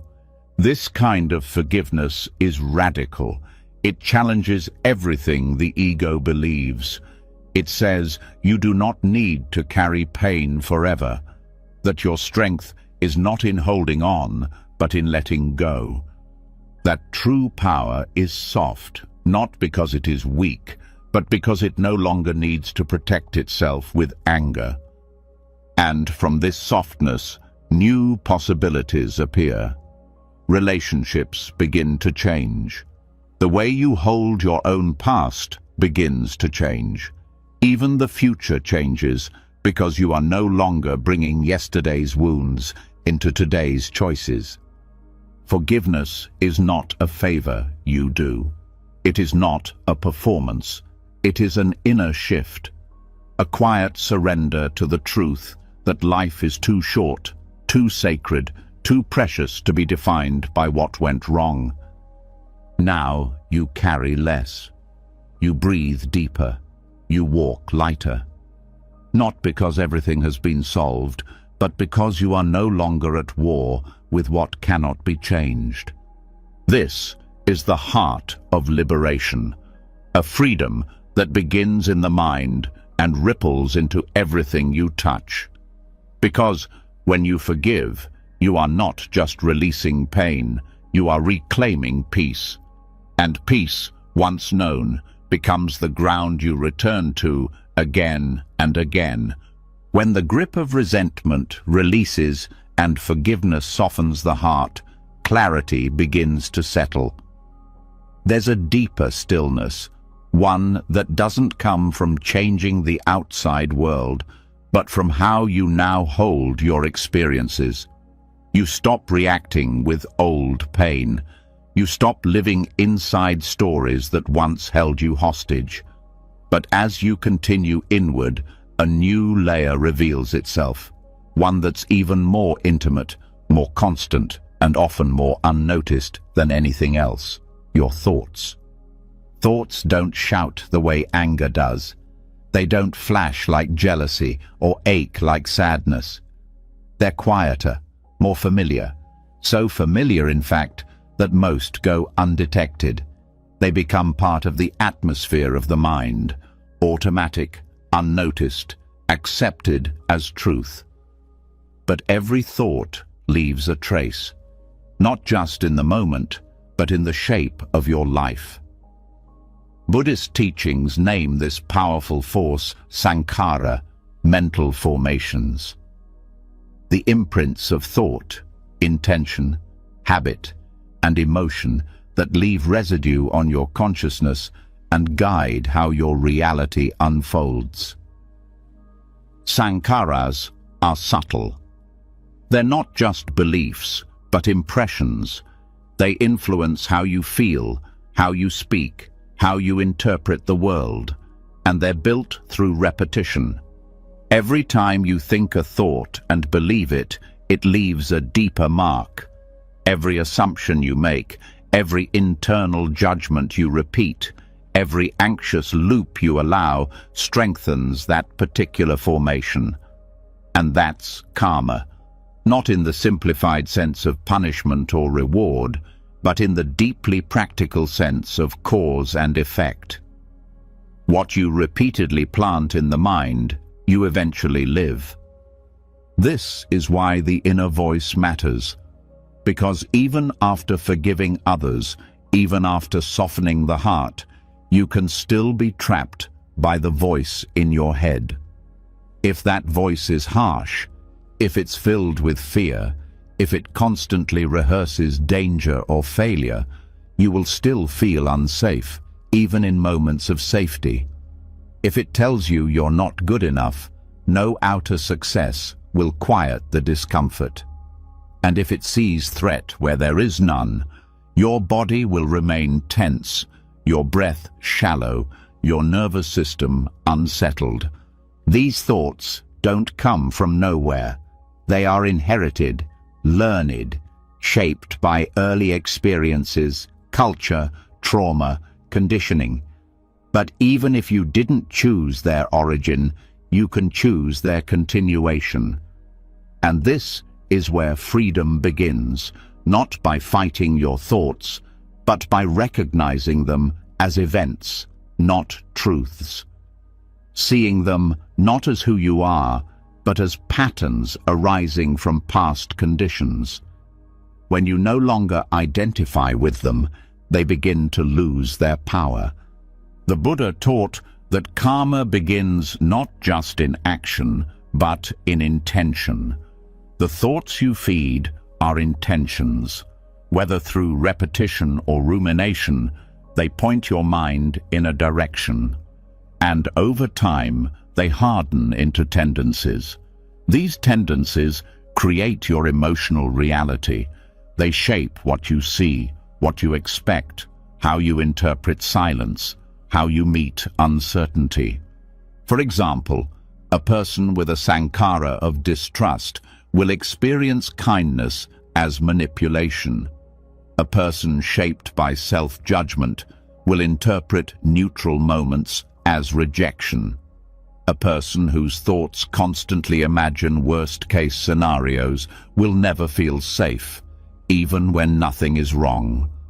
The suffering in these cases doesn't come from the world, it comes from within. But this is not a reason to blame yourself. It's an invitation to take responsibility, gently, because the same law that creates suffering also creates release.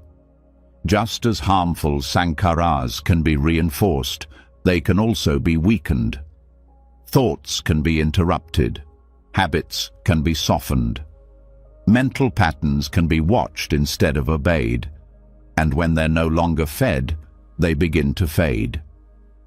Meditation is one way this begins, not as an escape from thought, but as a training in awareness. You sit and the thoughts come. You watch them. You notice their tone, their speed, their story. And instead of reacting or believing, you return to the breath. That act alone, seeing and returning, is the beginning of karmic release. You're interrupting the cycle. You're no longer unconsciously reinforcing the same story. And in that interruption, something begins to heal. You start to notice which thoughts tighten your body, which ones create fear, which ones replay shame. You begin to name them. This is judgment. This is comparison. This is resistance. And in naming, you disidentify. You step back. You remember that you are not the thought. You are the one aware of it. This awareness is not passive. It changes everything. Because once you stop reacting to the thought, it loses its stickiness. Once you stop rehearsing the same mental narrative, your brain rewires itself. The groove becomes shallower, the emotional charge less intense, and over time, your baseline state shifts. This doesn't mean the thoughts never arise, but they no longer define you. You're no longer bound to act on them. You have a choice, and in that choice lies freedom. Your inner dialogue begins to shift as well, not because you force it to be positive, but because you stop feeding what's destructive. Instead of battling the mind, you care for it. You offer it wiser input. Instead of saying, "I can't," you say, "I notice fear, and I can stay with it." Instead of saying, "I always fail," you say, "This is a moment of difficulty. It doesn't define me." These are not affirmations. They are reflections of deeper truth. Truth that softens rather than inflates. Truth that roots you in the present rather than spiraling into identity. Even your language changes, not just in speech, but in thought. You begin to use gentler words when speaking to yourself.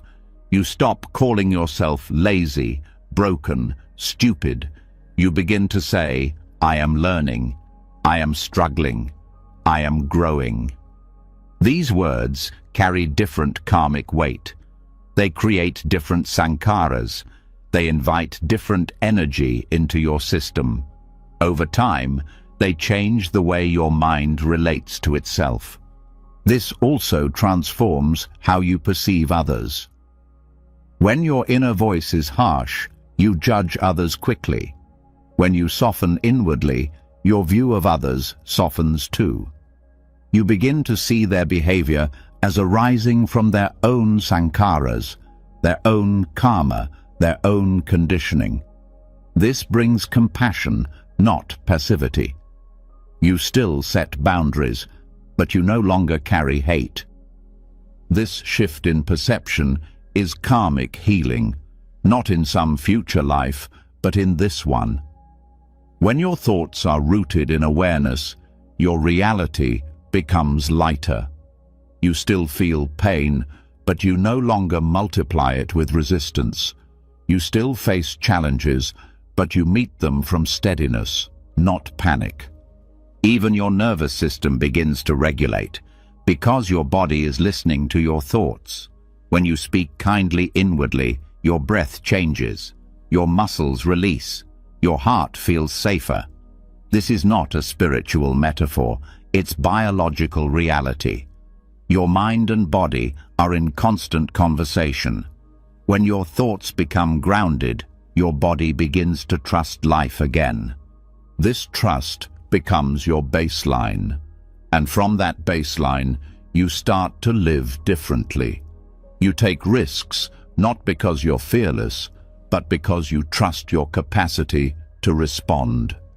You speak truth, not because you always know what to say, but because you're no longer ruled by fear of being wrong. All of this begins in the space between stimulus and thought. That tiny moment of pause, that split second where a thought arises and you get to decide, do I believe this? Do I feed this? Do I follow this? The more you practice that pause, the more power you reclaim. Buddhist psychology teaches that thoughts are seeds. They may not sprout immediately, but they grow. They become your habits, your reactions, your world. So you begin to choose your seeds carefully, not out of fear, but out of care. You plant what you want to grow: peace, clarity, compassion, patience, and you become the garden, not the storm. Not because everything is quiet all the time, but because you no longer confuse movement with truth. You watch the weather pass. You root deeper each day. This is how karma begins to shift. Not through rituals or beliefs, but through awareness of thought, through mastery of intention, through the courage to meet your own mind with honesty and gentleness. And with each thought seen clearly, with each moment of pause, a new future opens. Not later, but now, in this breath, in this awareness, in this quiet, unfolding presence that is no longer shaped by habit, but by wisdom. Once the nature of thought is understood, how it forms, how it shapes perception, how it quietly builds the structure of our inner world, a new layer of clarity begins to surface. But beneath the thoughts, often tangled deeper, there is another force at work, a more gripping one: emotions. Thoughts may come and go like whispers in the background, but emotions rise with more intensity. They take over the body, cloud the mind, and in many cases shape behavior more powerfully than beliefs. Even when thoughts are softened, if strong emotions are left unchecked, they continue to run the system. And not just any emotions, the familiar ones, the ones we repeat, the ones that without realizing it, we've become attached to. What many people never stop to question is that emotions themselves can become addictive. Not in a metaphorical way, but in a real, physiological and psychological sense. The body and mind become accustomed to certain emotional states. Anger, worry, sadness, resentment, even guilt. They don't just happen. They return, they replay, and they reinforce themselves through cycles of reaction. Over time, they form grooves in the nervous system. And just like with any addictive pattern, the more they're fed, the stronger they grow. In Buddhist teachings, this cycle is not seen as a personal flaw, but as a conditioned pattern, something that arises due to causes and continues when those causes are fed. The practice of mindful detachment is the process of breaking the cycle by seeing clearly what is happening in real time. It is not about suppressing emotion or pretending it's not there.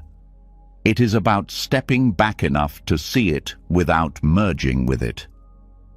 The habit of emotional reactivity often begins in subtle moments. A tone of voice triggers defensiveness. A delay in response sparks insecurity. A reminder of past pain pulls the mind into a loop.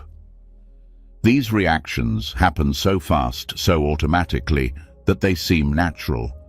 But natural does not always mean wise, and common does not mean necessary.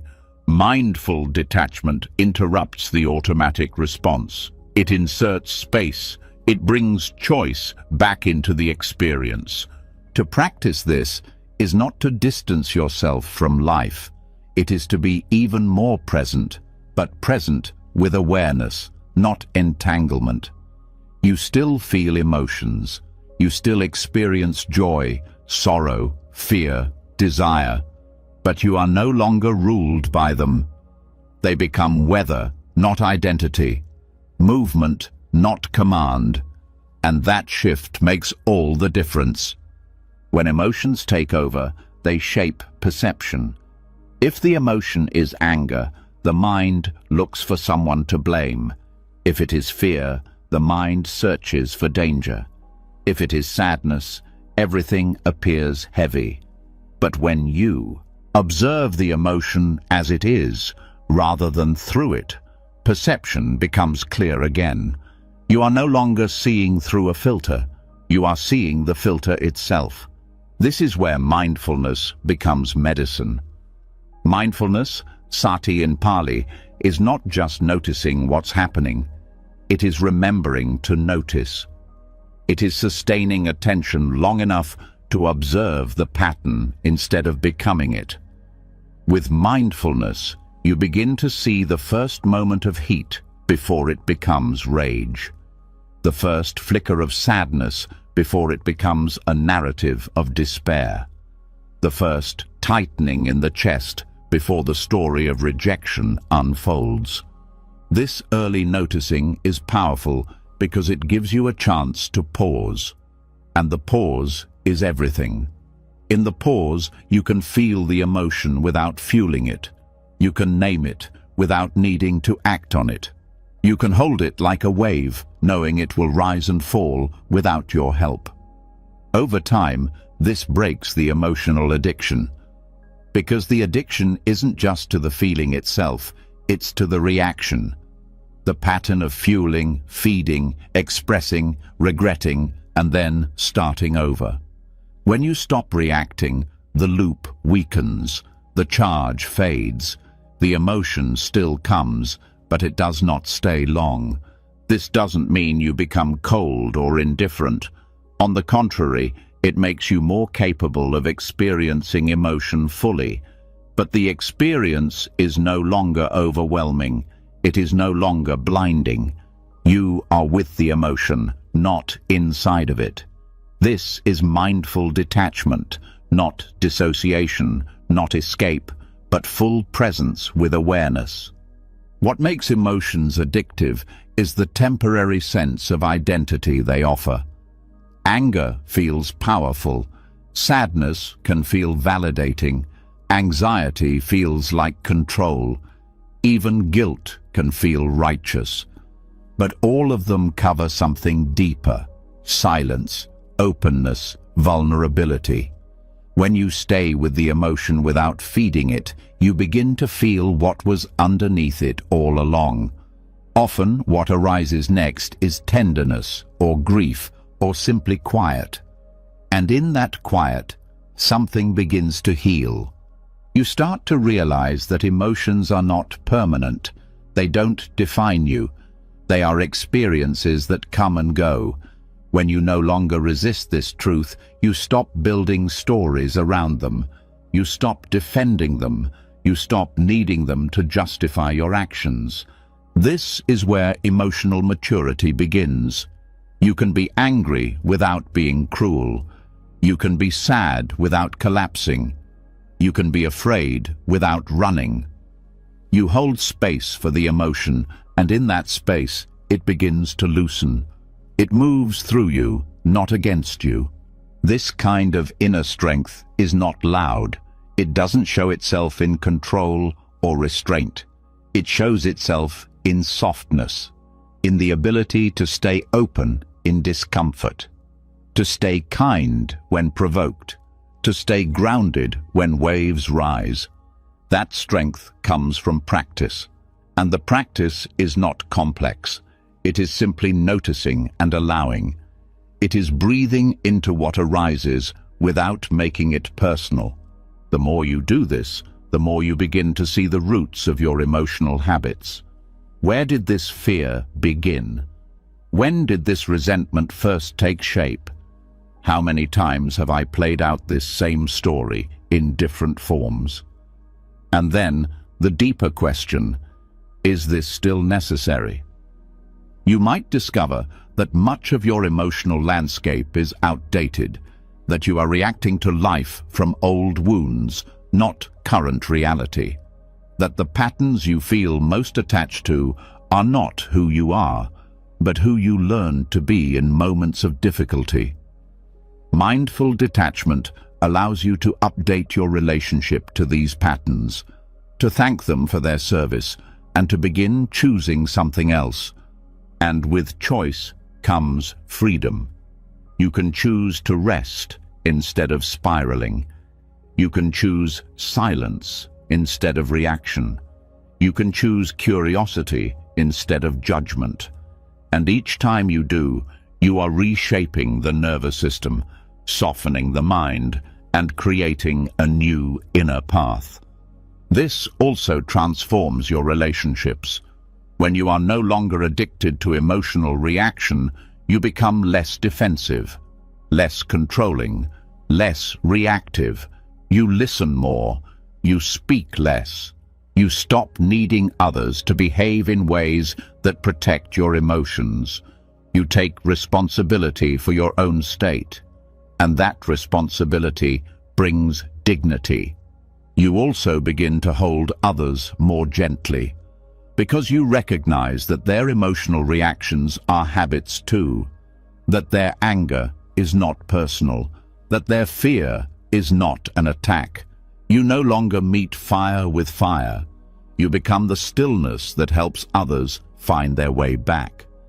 This is how mindful detachment becomes compassion, not as a performance, but as a natural result of presence. The less entangled you are with your own emotional story, the more space you have to meet others in theirs. And beneath all of this, something even deeper begins to arise. Contentment. A quiet, stable well-being that is not dependent on perfect emotions or calm days. A peace that comes not from control, but from understanding. You no longer fear your emotions, so they no longer control you. You feel the wave rise, and you breathe. You watch it crest, and you breathe. You feel it pass, and you remain, not as a wall, but as a witness, steady, whole, alive. And in that presence, something remarkable happens. You are no longer reacting to life.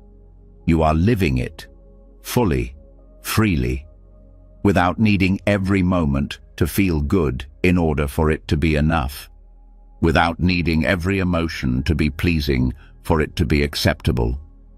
You are here, aware, untangled, present, and that is freedom. Not later, now. As emotional attachments loosen and the constant pressure to react begins to fade, a quieter truth starts to surface. It's not loud or dramatic.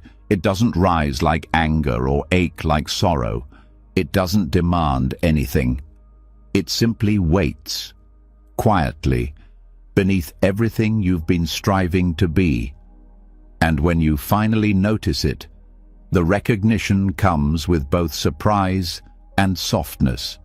You don't need to be special, not in the way the world defines it, not in the way your ego has been trained to crave, not in the way that turns your existence into a performance, always waiting for recognition, always fearing invisibility.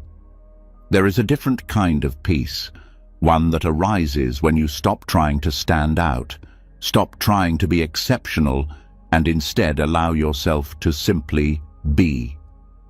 Zen teachings often point directly to this, that the self we try so hard to refine, to polish, to distinguish, is an illusion, that the craving to be unique, admired, validated, is not strength but tension, that the mind constantly asking, "Am I enough?" is creating its own suffering. The peace you seek is not hidden in being extraordinary. It is waiting in the humility of being nobody in particular. This does not mean your life is meaningless. It means you stop needing your meaning to be proven. When you drop the idea that you must become someone, you finally begin to feel the calm of simply being here, existing not as an achievement, but as presence. This is not about giving up. It's about giving in to the truth that the effort to be impressive is often the barrier to joy. The belief that your worth depends on being better than others is a deep root of anxiety. It turns life into competition, not connection. It makes every interaction a measurement, every silence a threat, every success not a cause for celebration, but a benchmark to be defended. You begin to live in comparison, not in truth. When this drops, something different takes its place. Not emptiness in the negative sense, but spaciousness, a widening of the heart, a releasing of the need to be recognized, acknowledged, praised. What remains is softness. You can walk into a room and not need to be noticed. You can do your work without expecting applause. You can live your life without constantly asking how it measures up. This doesn't mean you stop caring. It means you stop needing to be seen a certain way. And when that craving dissolves, your actions become cleaner. You help not to be appreciated, but because helping feels right. You speak not to impress, but because there's something true to say. You create not to be admired, but because expression itself is alive in you. The ego thrives on identity. It needs roles, titles, stories. It wants to feel chosen, important, irreplaceable. But these identities are heavy. They require constant maintenance, and often they're not even true. You begin to believe the story more than you live the life. You become so attached to being seen a certain way that you lose touch with how you actually feel. Zen humility is not self-loathing. It's the deep understanding that who you are cannot be defined by status or self-image. It's the freedom of stepping back from your own narrative. It's the willingness to be just one human among many, without needing to be exceptional in order to belong. This changes the way you relate to everything. It changes how you hold failure. If you are not trying to be someone special, failure is no longer an identity crisis. It's just a moment. It changes how you respond to success. If you are not attached to praise, success becomes a passing wind, not something that defines you, not something to chase. It also changes how you view others. When you no longer need to be special, you no longer need others to be beneath you. You can appreciate someone else's gifts without feeling threatened. You can listen fully without planning how to insert your own story. You stop living through comparison and begin living through connection. This is real humility, not hiding, not pretending to be small, but letting go of the need to be big. Knowing you are already whole, not because others agree, but because nothing is missing. You are not trying to disappear. You are letting go of the need to be more than what you are. In this space, love becomes easier. Not romantic love, but the kind of love that arises when you see yourself in others. When you stop judging their flaws because you are no longer so obsessed with covering your own. When you meet others without needing anything from them to feel okay. This is what makes humility powerful. It clears space for real intimacy. You also stop overthinking your path. When you are not trying to be extraordinary, you can live with greater honesty. You choose work that aligns with your values, not your image. You rest when tired, not when you think you've earned it. You move through the world without needing every step to be validated. And that freedom brings stability, a quiet kind of confidence, not that you are better, but that you are enough. You notice the small moments again, the everyday beauty that gets missed when you're busy trying to be important. You begin to value presence over performance, simplicity over strategy. You no longer need your life to be loud. You just need it to be real. Letting go of specialness also heals shame, because shame is often the result of not living up to the image we created of who we were supposed to be. When you stop needing to live up to anything, shame has nowhere to grow. You meet yourself with honesty, not evaluation, and this honesty opens the door to real compassion. Not the kind that comes from pity, but the kind that sees clearly and still embraces. You stop performing self-worth and begin practicing it, not through words, but through the way you show up for your own life, without fanfare, without needing the world to clap. There is peace here, a peace that doesn't need to be earned, a peace that arises when the pressure to be someone else finally fades. You are not your title, your looks, your likes, your name. You are something simpler, something more durable. You are this moment, this breath, this heartbeat. You are the silence beneath the thoughts, the awareness watching it all. And that awareness has never needed to be special. It has only needed to be seen. When the desire to be exceptional dissolves and the burden of performance falls away, something unexpected begins to emerge. Clarity.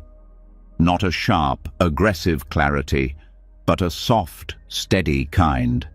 The kind that sees without needing to control. The kind that feels safe, not because it dominates, but because it stands on stable ground. From this ground, questions arise, not out of anxiety, but out of sincerity. How do I live? How do I move through this world without creating more harm? How do I stay rooted in peace when life pulls in so many directions?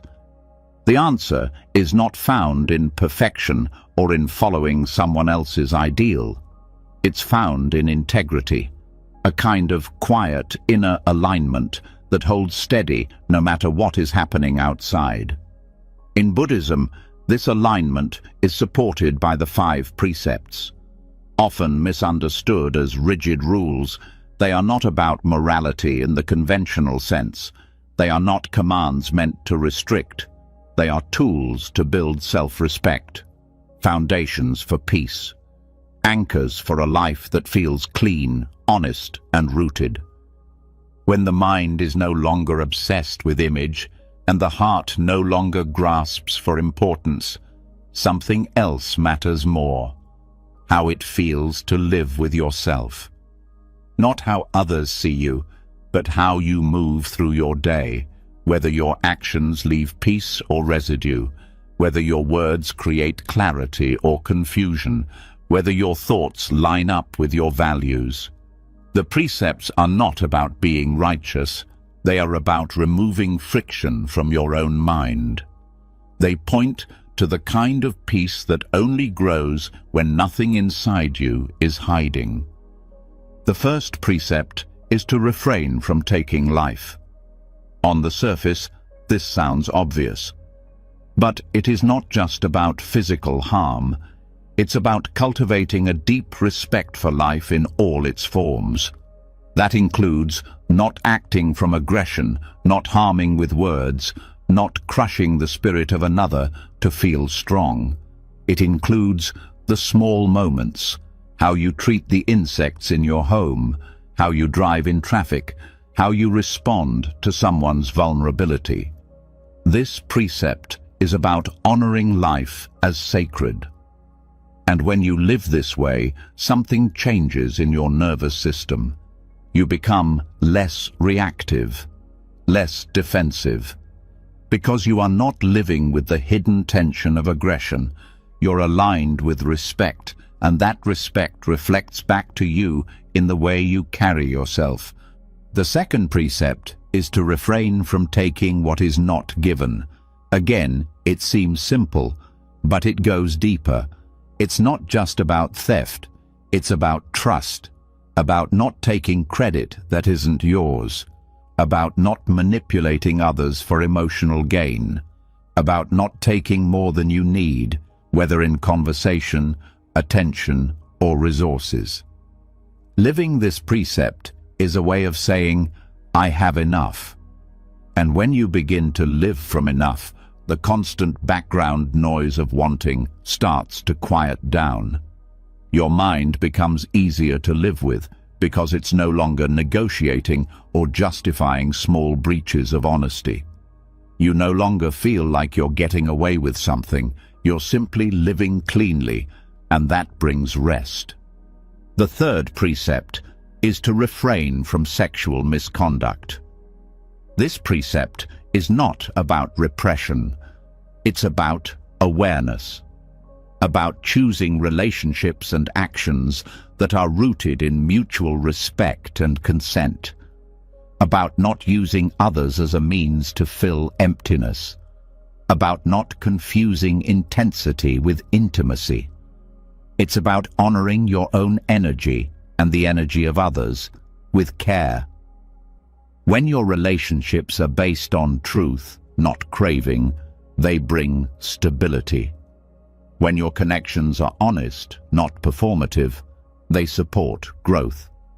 This precept is about bringing your body and your heart into alignment, so your longing does not lead to harm or confusion.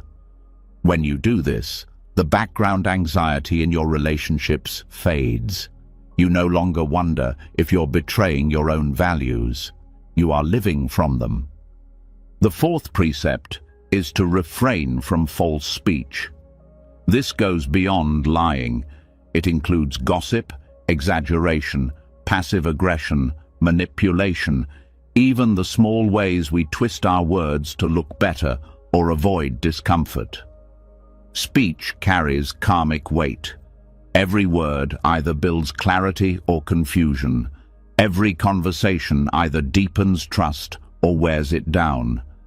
This precept is a call to precision and kindness, to speak only what is necessary, what is true, what is timely. It doesn't mean you always say what others want to hear. It means you speak with integrity. You speak from stillness, not reactivity. And when your speech becomes clear, your mind becomes clearer too, because you are no longer tangled in regret or rehearsing what you said or worrying about being found out. You are no longer bending your truth. You are standing in it. The fifth precept is to refrain from intoxicants that cloud the mind.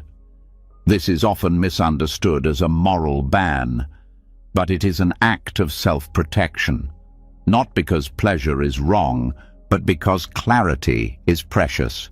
The mind is already full of habits, reactions, impulses. When it is further clouded by substances that dull awareness, suffering increases. Not always in obvious ways, but in subtle ways. Unwise choices, unclear speech, lowered boundaries, increased regret. This precept is about guarding your own peace, about honoring your awareness. It doesn't mean fear or rigidity. It means valuing sobriety of mind as a foundation for freedom. When you live with a clear mind, you notice more. You act with more precision. You remember your values in real time. These 5 precepts are not about being good. They are about living in a way that creates less inner conflict. Each one is a tool for self-respect, a way to live with fewer regrets. When you follow them sincerely, not as rules but as reminders, you begin to feel lighter. Not because life becomes easier, but because you stop adding unnecessary weight. You stop leaving behind small trails of unease. Your energy becomes more whole, your attention less scattered. Living from the precepts doesn't mean you never make mistakes. It means you begin to notice them sooner. You begin to make repairs more easily. You no longer spiral in shame. You correct your course and keep going. And that ability to return to your values, to your breath, to your center, is what makes you strong. Over time, these principles become more than outer guidelines. They become an inner compass, not a voice of judgment, but a quiet sense of direction. They help you navigate complex situations with a steady hand. You don't need to overthink every decision because you have a clear foundation. You know where you stand, and that self-knowledge frees up energy. The mind that was once tangled in second-guessing now rests in clarity. And this clarity isn't harsh, it's spacious. It allows for softness, for patience, for forgiveness. Because when you live in alignment, you no longer project your own inner conflict onto others. You stop blaming, stop attacking, stop defending so much. Your life becomes more honest, more gentle, and the people around you feel it too. This is not about moral superiority, it is about psychological peace. The kind of peace that comes when you are no longer at war with your own behavior, when your choices reflect what you value, when your actions are not perfect but sincere. You begin to live in a way that doesn't require apology. You begin to trust yourself again, and in that trust, you find something more lasting than praise. You find stability. You find respect, not from others, but from within. And that respect, once steady, becomes a deep root for everything else. As inner alignment deepens, and your choices begin to reflect your values more honestly, the foundation for real peace is laid. No longer pulled by shame or confusion, your attention becomes clearer, more available. And with that clarity, a deeper truth begins to press through, one that is not always comfortable at first, but ultimately liberating. Even when you live with integrity, even when your actions are kind, there remains one persistent source of discomfort: the resistance to change. You may walk your path with awareness, you may speak truthfully and live gently, but if you have not come to terms with impermanence, your peace will still depend on things staying a certain way. And when life shifts, as it always does, the mind contracts, the body tenses, the heart resists. Because even the wisest part of you still quietly hopes that the things you love will last, that what's beautiful won't fade, that what's safe won't leave, that what's painful can be avoided forever. Anicca, or impermanence, is not just a teaching. It's not meant to stay in the mind. It is something that must be experienced fully in the body, in the breath, in the cells. It's the direct seeing that nothing is fixed, not your emotions, not your thoughts, not your body, not the people you love, not the circumstances you depend on. It's the understanding that every moment is already becoming something else. This truth can feel threatening if it remains intellectual. It sounds like loss. It sounds like instability. But when you begin to feel it deeply, without resistance, it changes everything. Because what impermanence really offers is freedom. Freedom from clinging, freedom from illusion, freedom from the impossible task of trying to hold life still. The problem is never change itself. The problem is attachment. The tension comes not from the shift, but from the refusal to allow it. You suffer not because something ended, but because you wanted it to stay. You fear not because something is unknown, but because you expected it to be predictable. And the deeper the craving for permanence, the more subtle the suffering becomes. This is why impermanence must move beyond concept.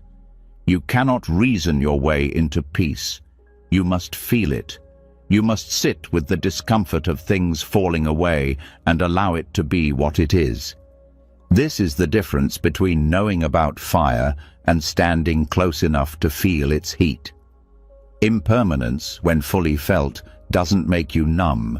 It makes you alive. Start small. Sit with the breath.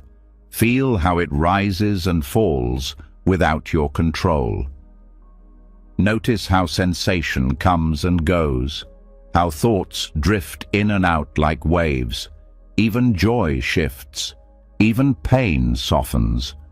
Every moment that once felt permanent becomes memory. This isn't a flaw in life, it is the nature of life, and the more you see it in real time, the more trust begins to grow. Impermanence teaches you that holding on doesn't protect you. It only exhausts you. That security based on control is always fragile. That trying to make things stay only creates more fear. But when you let go, not as a strategy, but as a surrender, you begin to touch a different kind of stability. The kind that comes not from what stays, but from your ability to stay present through the change. This shift softens everything. You stop clinging to good moments. You stop fearing the hard ones. You begin to live more honestly, more fully, because you know nothing lasts. And strangely, that makes the beauty more vivid, the love more real, the connection more sacred. Not because you can hold it forever, but because you no longer need to. When impermanence is seen clearly, it also changes how you meet your own mind. You stop defining yourself by temporary emotions. You no longer believe that how you feel right now is how you'll always feel. You stop creating fixed identities around sadness, anxiety, doubt. You see that these too are weather systems passing through. You begin to trust that nothing you experience is final. Even your mistakes soften in the light of impermanence. What once felt like a permanent flaw becomes a moment of misalignment. What once felt like shame becomes a doorway to compassion. You stop locking yourself into the past. You stop expecting the future to be a repetition. You begin to live from this moment only, because this is the only place anything real is happening. This is not detachment in the cold sense. It is a warm, open recognition of life's movement. You no longer chase permanence where it can't be found. You no longer resist the flow of life trying to teach you how to let go. Letting go doesn't mean giving up. It means you're no longer fighting a river you cannot stop. You're learning how to float. This realization brings a deep kind of ease. Not because the world stops shifting, but because you stop needing it to behave. You become more fluid, more adaptive, more at peace in moments that used to feel threatening. Your nervous system begins to settle, not because life becomes perfect, but because you're no longer clinging to the idea that it should be. And when you live this way, your relationships change too. You love people without trying to possess them. You listen without trying to fix them. You stay close without needing guarantees. You appreciate them more deeply because you know nothing is promised. Every moment becomes a gift, not a transaction, and in this presence, love becomes less anxious. It becomes more honest, more gentle. You also begin to grieve differently, not with less emotion, but with less resistance. Grief still hurts, loss still matters, but you stop being shocked by it. You stop seeing it as a mistake. You allow it to move through you instead of trying to push it away, and in doing so, you suffer less. Not because you avoid pain, but because you stop adding fear on top of it. Impermanence teaches you to live with reverence, because you realize that everything you experience is a temporary guest. Every sunrise, every meal, every embrace. You stop sleepwalking through your days. You start noticing the details. You stop waiting for something bigger and start paying attention to what's already here. This presence is not passive, it's deeply engaged. Because when you know that nothing lasts, you stop wasting your time. You stop waiting for better conditions. You live now. You act now. You speak the truth now. You love now, not recklessly, but wholeheartedly. Because you know that each moment is both precious and unrepeatable. When impermanence becomes embodied, it changes the texture of your life. The same events still unfold. Joy still comes and goes. Challenges still arise. But you are no longer defined by what you hold or what you lose. You become rooted in awareness itself, and that awareness, unlike everything else, doesn't change. It sees change, it allows it, it holds it, but it does not become it. This is what makes impermanence a gateway to freedom. It strips away what is false. It reveals what is reliable. Not the outer world, not the mind's stories, but the quiet, spacious presence that remains as everything else shifts. That presence is your true home. Not because it avoids change, but because it embraces it. And now, you don't have to fear endings. You don't have to chase beginnings. You are at peace with the truth that everything moves, everything breathes, everything is in process, and so are you. When impermanence is not just understood, but embodied, life softens.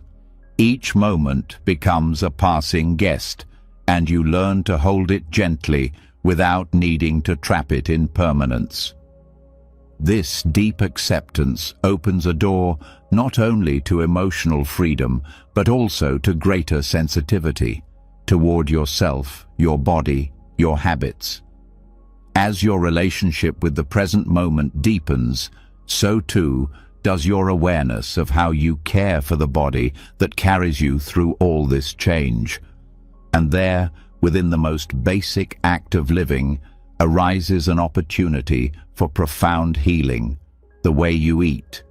Food is not just fuel, it is connection, comfort, memory, routine.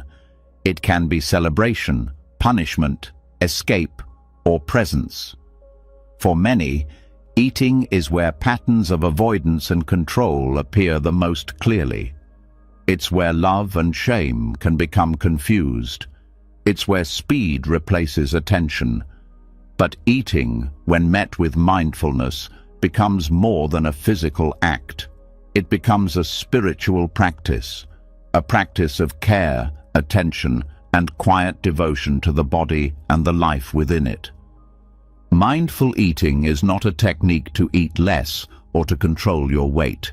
It is not about discipline, it is about relationship. The relationship you have with food often reflects the relationship you have with yourself. If you eat in a rush, without awareness, you may also be rushing through your life.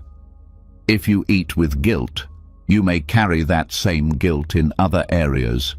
If you eat to avoid feeling, you may be doing the same in your speech, in your work, in your choices. When you bring attention to eating, you begin to see these patterns more clearly. Eating slowly is one part, but even more essential is the quality of attention you bring to it. Are you tasting the food or just consuming it? Are you aware of the textures, the sensations, the smells? Do you know when your body is truly hungry, or are you responding to stress, boredom, or habit? Do you know when your body has had enough, or are you using fullness to feel safe or numb? These questions are not to shame you. They are to invite you into a deeper conversation with your own life. Every bite you take is an opportunity to return to the body, to the breath, to the truth of the moment. And this kind of presence begins to shift your relationship with yourself. It is difficult to hate a body you are truly present with. It is difficult to mistreat yourself when you are listening closely. Many people eat on autopilot, while working, while scrolling, while walking, while watching.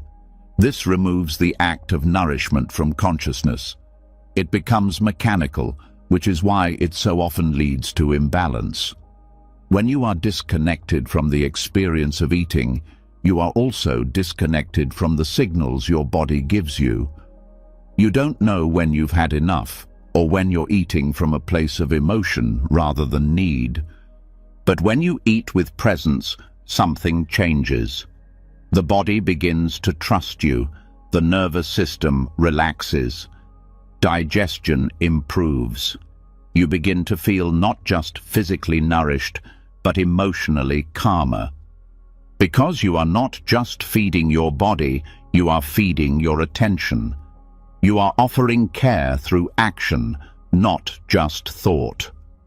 This practice is also deeply connected to self-love. Not the idea of love, but the act of it. Self-love is not only affirmations or self-talk.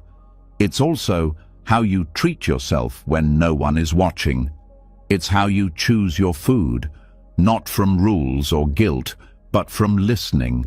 It's how you pause before eating, not because someone told you to, but because you feel a quiet reverence for what you're about to receive. Food is a form of intimacy. It enters your body, becomes part of you. How you relate to it matters. When you bring mindfulness to eating, you begin to choose foods that honor your energy rather than react to cravings. Not from fear, but from clarity. You stop eating to punish or reward yourself. You stop moralizing your meals. You simply meet your body where it is, with what it needs. Mindful eating also reveals emotional undercurrents. You may find that you reach for food when you're lonely, or when you're sad, or when you're trying not to feel something else. None of this is wrong, it's human, but when you see it clearly, you begin to explore other ways of responding. You start asking yourself, what am I actually hungry for right now? Is it food, or is it care?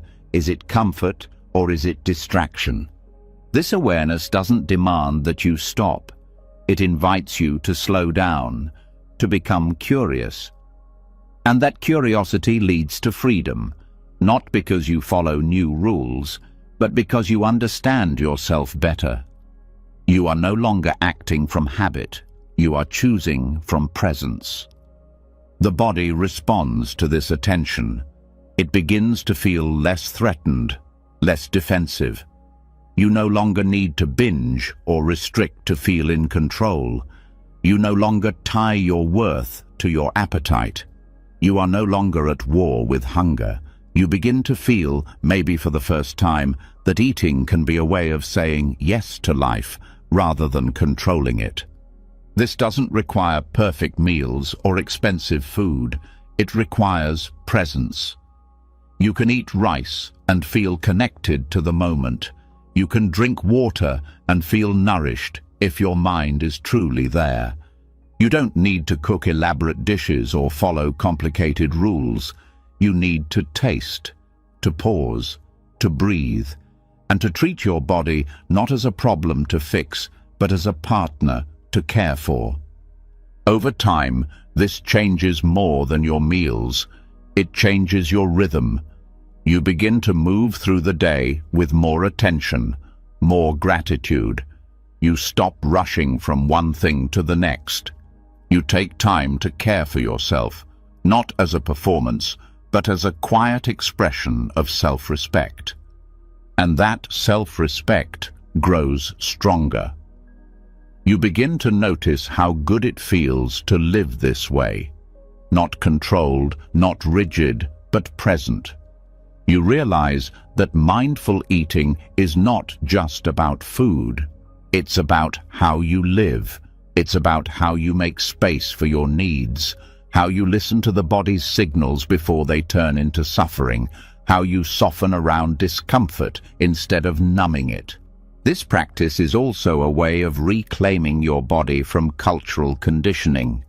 So many messages tell you what to eat, how to look, how to measure your worth through appearance. Mindful eating returns the power to you, not through resistance, but through awareness. You stop outsourcing your decisions. You start trusting your own inner voice, and that voice becomes louder, clearer, more compassionate over time. You may begin to view meals as moments of ritual, not in a religious sense, but in a human sense. A time to reconnect, to return, to breathe. You may sit at your table without distractions. You may close your eyes for a moment before eating. You may feel gratitude for the hands that prepared the food, for the body that receives it, for the life that sustains you. This kind of attention isn't about doing it perfectly. It's about doing it sincerely.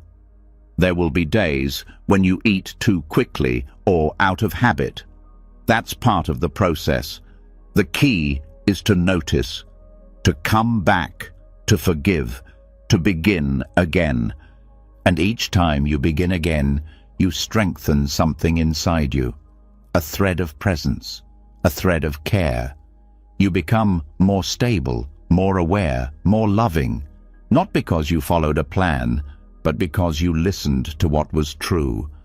Food becomes not just nutrition, but a daily practice of grounding, of meeting yourself, of choosing to care. And in that practice, you slowly learn to love yourself, not in theory, but in action. And that love, once nourished, becomes the ground from which everything else grows. When care begins to show up in daily acts, when meals become a practice of love rather than control, a sense of peace starts to take root. The body is no longer an enemy. Attention becomes a form of kindness, and in this grounded presence, stillness feels closer. But here, too, something subtle must be seen clearly. There is a line, often invisible, between true stillness and quiet avoidance, between inner rest and spiritual laziness. And if that line is not understood, the very peace you are trying to cultivate can become a hiding place. It is possible to mistake inaction for wisdom, to call it surrender when, in truth, it's fear, to call it acceptance when it's actually passivity. The outer form of stillness can look the same in both cases: no movement, no reaction, but what's happening inside is completely different. One comes from deep understanding, the other from subtle resistance. One is alive with awareness, the other is quietly stuck. Spiritual laziness is not obvious. It often dresses itself as ease. It uses spiritual language to justify not showing up. It whispers things like, "It doesn't matter," or "just let go," or "everything is fine as it is." while inside, energy is stagnant and the heart is disconnected. This kind of laziness does not look like chaos. It looks like emptiness, but not the liberating kind. The kind that avoids discomfort by doing nothing in the name of peace. Stillness, in contrast, is not a lack of energy. It is focused presence. It is a quiet that comes from understanding, not withdrawal. When you are truly still, you are aware. You are fully in contact with what is here. You are not moving, not because you are afraid or avoiding, but because there is nowhere to go, no desire to escape, no need to fix or reach, just a full meeting of this moment with nothing extra. The key difference lies in attention. In spiritual laziness, attention is fuzzy. You are disconnected from feeling.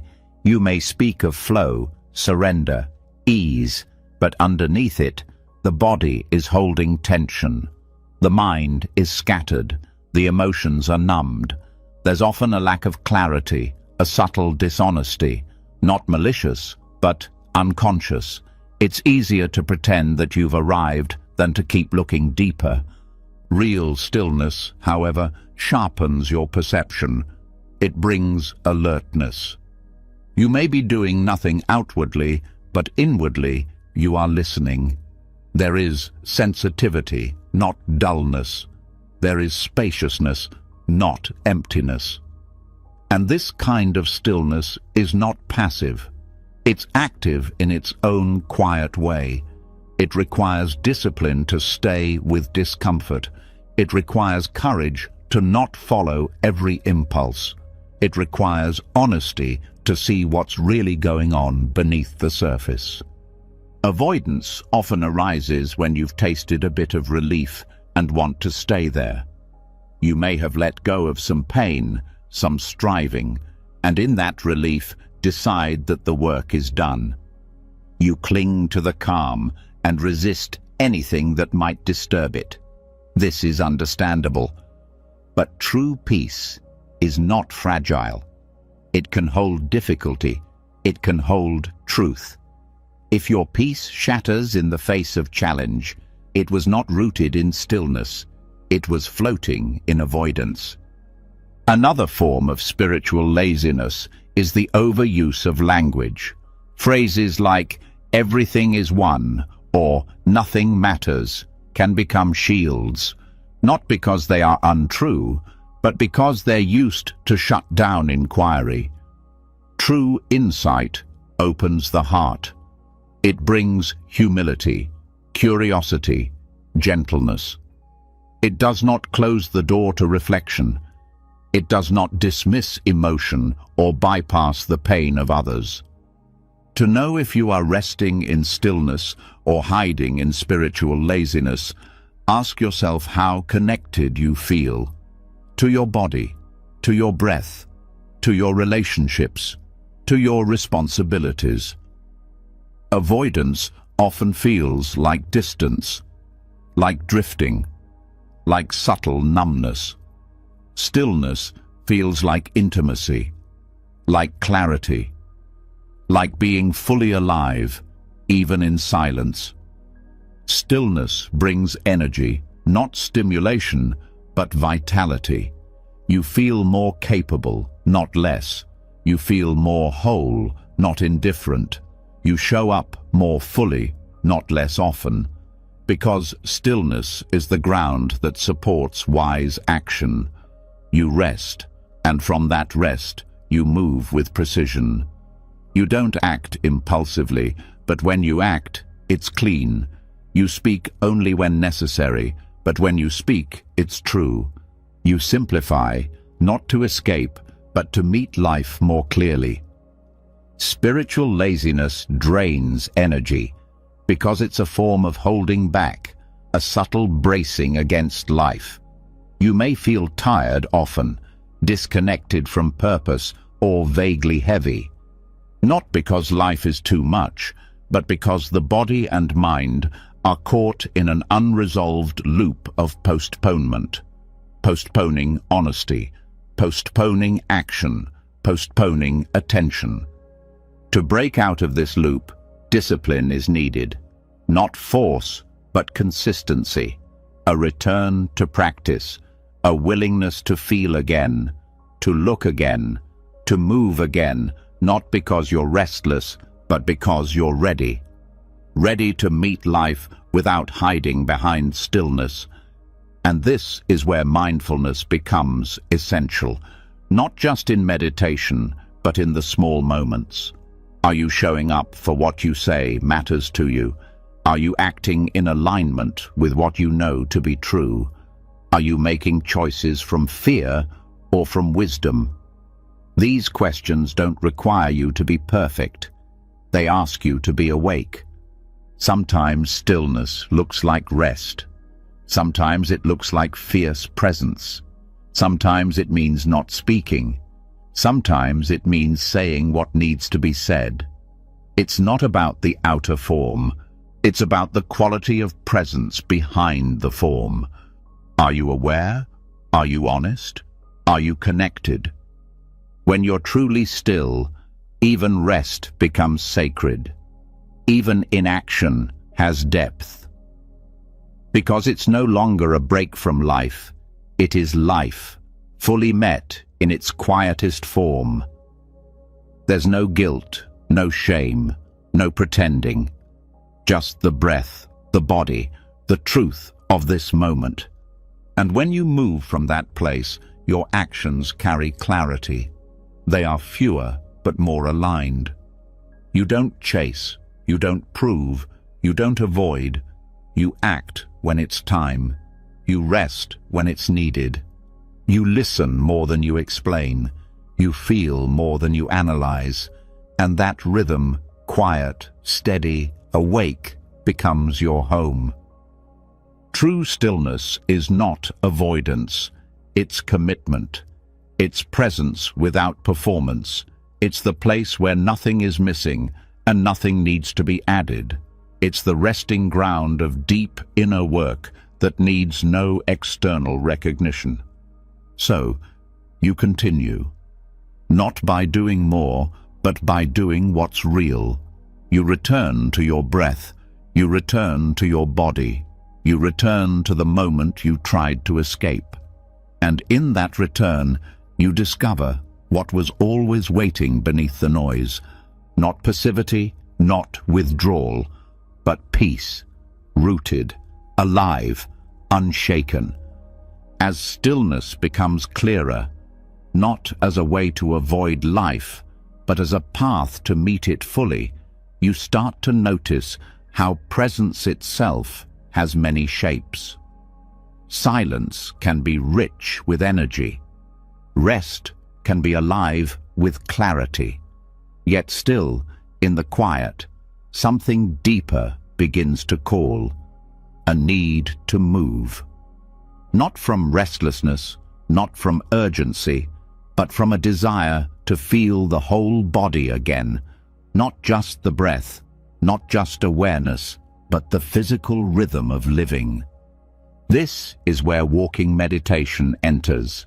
It's the form of mindfulness that meets you exactly where you are, in motion, step by step, without leaving behind the presence you've cultivated. When you walk with attention, you bring stillness into movement. You don't lose the silence, you bring it with you. Modern life is fast. Even when you slow down internally, your environment often pulls you back into its pace. Notifications, deadlines, noise, distraction. Walking meditation is a way to meet that pull with grounded rhythm. You walk not to get somewhere, but to return to yourself. You use movement to deepen connection, not to escape. And in doing so, you dissolve the split between mind and body. When you walk slowly, deliberately, you begin to feel how much you've been rushing through life, not just physically, but emotionally. Slowness reveals things. It shows you how often your steps are ahead of your breath, how often your mind is elsewhere, how often your body is treated like a machine, expected to carry you without complaint. In walking meditation, you bring all of yourself to each step. The foot lifts, the leg moves, the soul touches the ground. Nothing is automatic. Everything is felt. This simplicity is powerful because it interrupts the trance of efficiency. It invites you into a different kind of intelligence, one that is not about speed, but about awareness. The goal is not to walk perfectly. It's to walk honestly, to feel the ground, to listen to the way your body meets gravity, to notice tension in your shoulders, in your jaw, in your pace. These details aren't distractions. They are the path itself. They are how you reconnect the parts of you that daily life tends to scatter. Walking slowly isn't easy at first. The mind resists. It says you're wasting time, that you should move faster, that this is pointless. These thoughts are part of the practice. You see them arise, and you stay with the step. You notice irritation, impatience, boredom, and you keep walking. You let the movement anchor you, not to escape thought, but to meet it differently. This form of meditation also helps regulate the nervous system. The rhythm of slow walking calms the body without shutting it down. Unlike sitting, which can feel static or distant, walking engages the whole system. It allows you to stay grounded while still processing. Movement becomes a container. Breath becomes your companion. And gradually, the mind settles. Not because you're trying to silence it, but because you are no longer following it. You don't need a special place, a hallway, a garden, a quiet sidewalk. What matters is the intention. You're not walking to get anywhere. You're walking to arrive in each step. And each time you return to the step, you return to your life, fully, without judgment. You may also begin to feel emotions rise during walking meditation. The body remembers things that thought doesn't. Movement stirs memory. It stirs grief. It stirs joy. These aren't problems. They are invitations to stay present with what arises. You walk with your whole being, not just your thoughts, but your history, your tension, your healing. Walking in this way builds integration. The mind stops being the commander. It becomes a listener. It stops demanding that the body move according to its stories. It begins to honor the body's rhythm, and from this respect, internal harmony starts to grow. The parts of you that once felt disconnected begin to come back into relationship. You may start to feel how many decisions are made from tension, how much of your urgency is inherited, how often your pace is based on anxiety, not need. As you walk slowly, this urgency loses credibility. You realize that you can be present without rushing, that the world won't fall apart if you don't hurry, and that, often, when you do move slower, what matters becomes more clear. Slowness is not laziness. It is depth. It is a way of moving that does not skip over life. It is not about being inefficient. It's about being awake, about meeting the details you usually miss. The sound of your own footsteps, the feel of air on your skin, the way your chest rises and falls with each step. These moments become portals into peace, not as a feeling, but as a state of being. As you develop this practice, you may notice that your ordinary walking changes too. You no longer stomp, you no longer rush unconsciously. You move with more grace, not for appearance, but because your body is no longer being dragged by your thoughts. It's leading, it's guiding, and your awareness is following with respect. Walking meditation also helps you transition between spaces, from work to home, from one activity to another. It can clear residue from the last interaction. It can center you before the next one. It can restore your focus in the middle of the day. You don't need long stretches of time. A few slow minutes can reset your entire mental state. This is especially useful when emotions are strong. When you're agitated, sad, or overwhelmed, walking can help regulate without suppressing. It gives your body something to do while your mind softens. It reminds you that movement and stillness can coexist, that you can be in motion without being reactive, that you can be present without being still, and this presence extends beyond your body. When you walk with awareness, you begin to see more clearly. The way light touches a wall, the shape of trees, the way people move around you. You become less absorbed in your inner world and more attuned to the life around you. Not to escape, but to reconnect. In this way, walking becomes more than therapy. It becomes communion with the earth, with your body, with each moment as it unfolds. You stop being a visitor in your life. You start participating in it with your whole self. Even your sense of time may begin to change. When you walk slowly, a minute stretches, a moment deepens. You realize how much you were missing in your usual pace. You stop treating time as something to conquer and start treating it as something to inhabit. And that changes your relationship to life itself. This is not a break from meditation. It is meditation.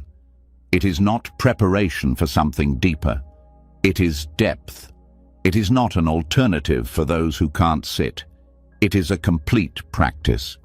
It requires the same attention, the same honesty, the same discipline. Walking meditation teaches you that presence is not limited to the cushion. It belongs in motion. It belongs in the breath between tasks, in the pause between conversations, in the space between steps. It belongs wherever you are. And when you walk this way often enough, it begins to shift your identity. You are no longer someone trying to be mindful. You are someone who walks in awareness, who moves through the world with attention, who honors the ground with each step, not for show, not for outcome, but because this is how you meet life now, slowly, deeply, fully. The wisdom of slowness is not about pace. It is about presence. It is about refusing to rush past your own experience. It is about knowing that there is nothing you need to catch up to. There is only this moment, this step, this breath. And from there, everything unfolds. As you slow your pace and begin walking with your whole self, body, breath, and awareness, something deeper starts to unravel. The mind no longer drives every step. The body is no longer a forgotten vehicle. Everything softens, and in that softening, you come closer to your real experience. But just beneath this calm, another layer often reveals itself. A tension that doesn't come from the outside. A pressure that lingers even in silence. It's the subtle weight of needing to appear spiritual, to perform peace, to perfect your practice, to become a version of yourself that looks enlightened, even if it feels forced. This tension is quiet. It often hides behind good intentions. You want to grow, to heal, to be more conscious, but over time, the desire to be awake can quietly turn into another mask. another story the ego tells, another image to maintain. You sit in meditation, but now it has to look or feel a certain way. You practice mindfulness, but only if it makes you appear calm. You choose your words carefully, but only to sound wise. This is not spiritual practice, it's spiritual performance. And while it may fool others, it never brings peace. The spiritual ego is tricky. It doesn't announce itself loudly. It whispers. It builds its identity around being someone who knows better. It wants to be seen as advanced. It wants to belong in the quiet spaces. It wants to be the one others turn to.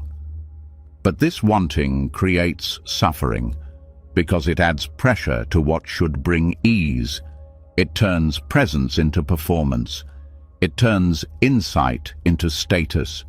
It turns silence into something to be admired, not inhabited. When this happens, even the most sincere practice becomes tight. You're no longer meditating to connect. You're meditating to maintain an identity. You're no longer reflecting to understand. You're reflecting to find something impressive to share. And when your attention shifts from being to appearing, your peace disappears. Letting go of spiritual perfectionism doesn't mean abandoning your path. It means removing the need to perform it. It means allowing yourself to be human within the practice, to admit when you're lost, to speak honestly about doubt, to not know all the answers, and to stop needing every experience to be profound. Perfectionism wears many faces. Sometimes it's trying to feel peaceful all the time. Sometimes it's chasing clarity with force. Sometimes it's judging yourself for not being enlightened enough. But all of it rests on one assumption, that you are not okay as you are. And that's the lie. Because the truth of practice isn't becoming flawless, it's becoming real. Real means messy sometimes. Real means distracted. Real means reactive. But it also means honest. It means showing up to practice with whatever is alive in you, without pretending, without editing, without needing the moment to be any different than it is. The most profound practices are often the simplest. A breath fully felt, a pause fully lived, a moment of presence without explanation. But the spiritual ego doesn't value simple. It wants something to prove, something to share, something to achieve. And the moment you start needing spiritual moments to look impressive, you lose their depth. This is where humility becomes the most powerful teacher. Not as self-deprecation, but as truthfulness. Humility means recognizing that you are not here to impress anyone, not even yourself. You are here to return, again and again, with no story, no gold star, no outcome to display, just presence. When humility deepens, the need to explain disappears. You no longer tell stories to show how aware you are. You no longer post insights to prove your growth. You no longer feel superior for your stillness. Instead, you learn to be quiet because the quiet itself is nourishing, not because it makes you look good. This shift is subtle but essential, because spiritual growth is not about becoming someone new. It's about unlearning the need to be someone at all. You stop reaching for a label. You stop clinging to roles. You stop needing to be the mindful one, the healer, the wise one. You just become a person, awake, flawed, learning. This is where authenticity is born, not in effort, but in release. When you stop performing, your practice becomes soft again. You return to your cushion, not to achieve a state, but to feel what is. You walk, not to be spiritual, but to inhabit your steps. You breathe, not to reach silence, but to be with breath. Even your struggles become part of the practice. You stop hiding them. You bring them into awareness. You hold space for your own contradictions. And that self-acceptance creates room for transformation, because nothing needs to be hidden anymore. Performance blocks growth, because growth requires honesty. If you're too busy being someone you're not, you can't meet what's really there. You can't release what you won't acknowledge. But when you drop the act, when you step out from behind the role, something softens. You realize you don't need to be perfect to be present. You don't need to be wise to be awake. You just need to show up. This changes your relationships too. You stop competing spiritually. You stop comparing your path to others. You no longer see yourself as above or below anyone. You just see others as mirrors, sometimes reflecting what you've seen, sometimes showing what you've missed. You relate not from hierarchy, but from humanity. And that humanity becomes sacred, because it's real. You are no longer trying to transcend being human. You are learning to be fully human, with all its contradictions, and to hold that experience with tenderness.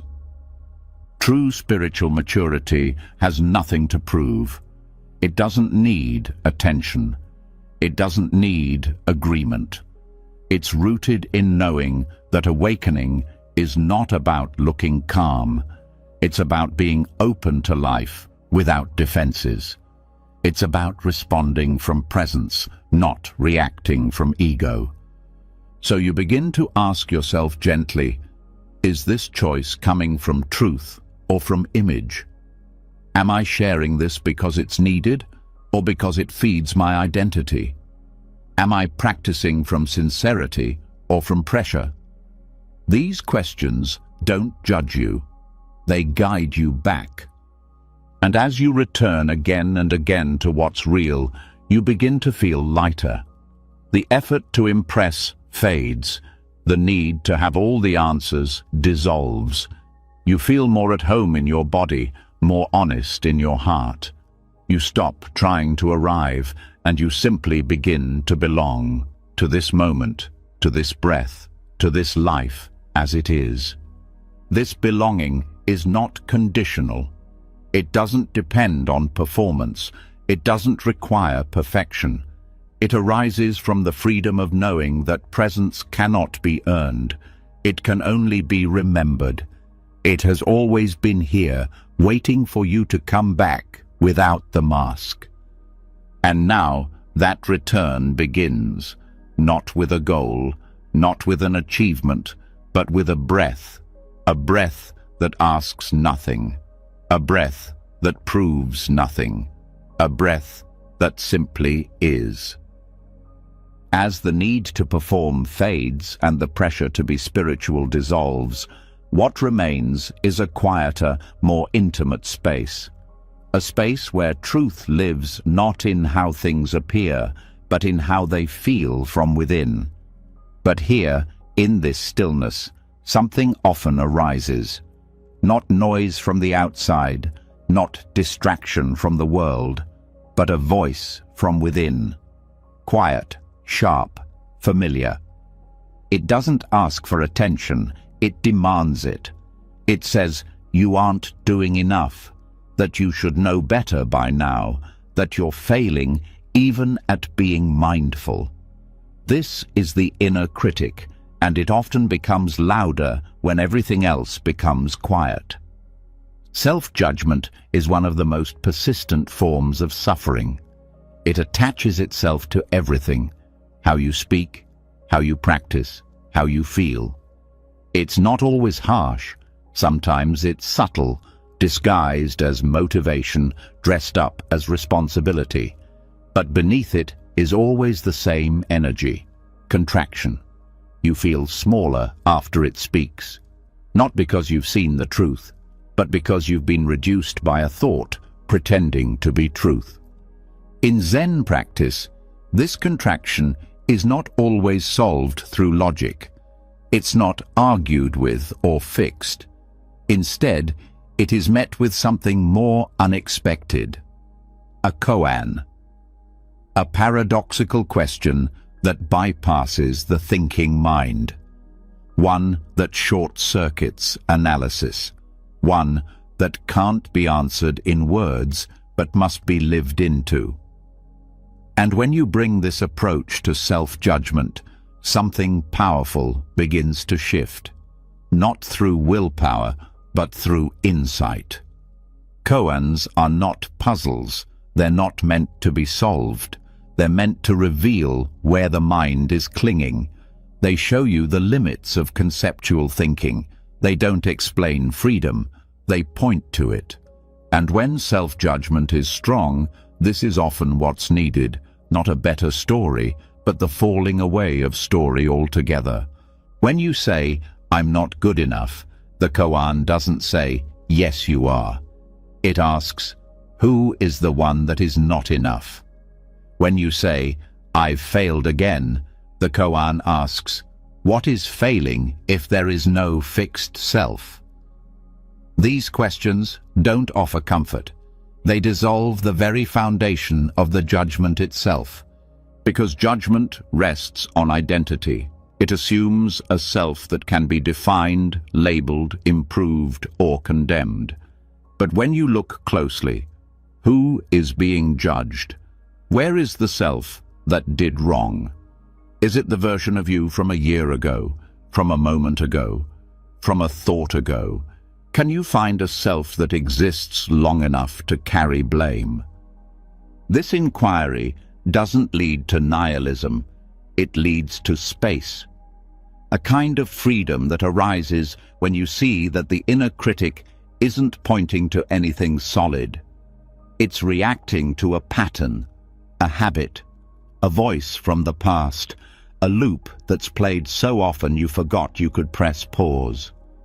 Koans invite you to do just that, to stop trying to resolve the critic with better thinking, to instead meet it with presence.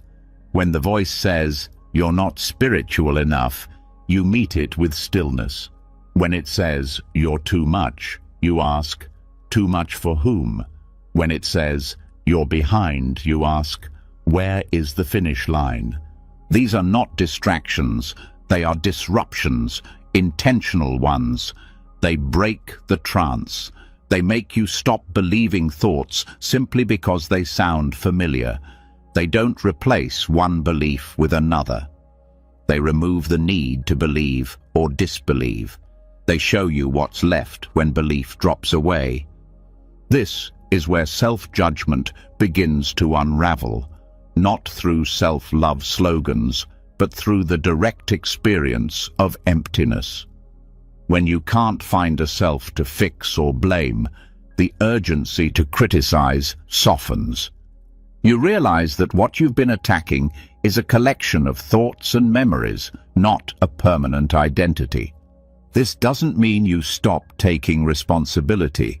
It means you stop punishing yourself for being human. Responsibility becomes cleaner, not rooted in shame, but in clarity. You see where you've caused harm and you make amends, not to earn worth, but to restore integrity. There's no performance in that, just honesty. The critic often speaks in absolute terms, always, never, again. These are red flags.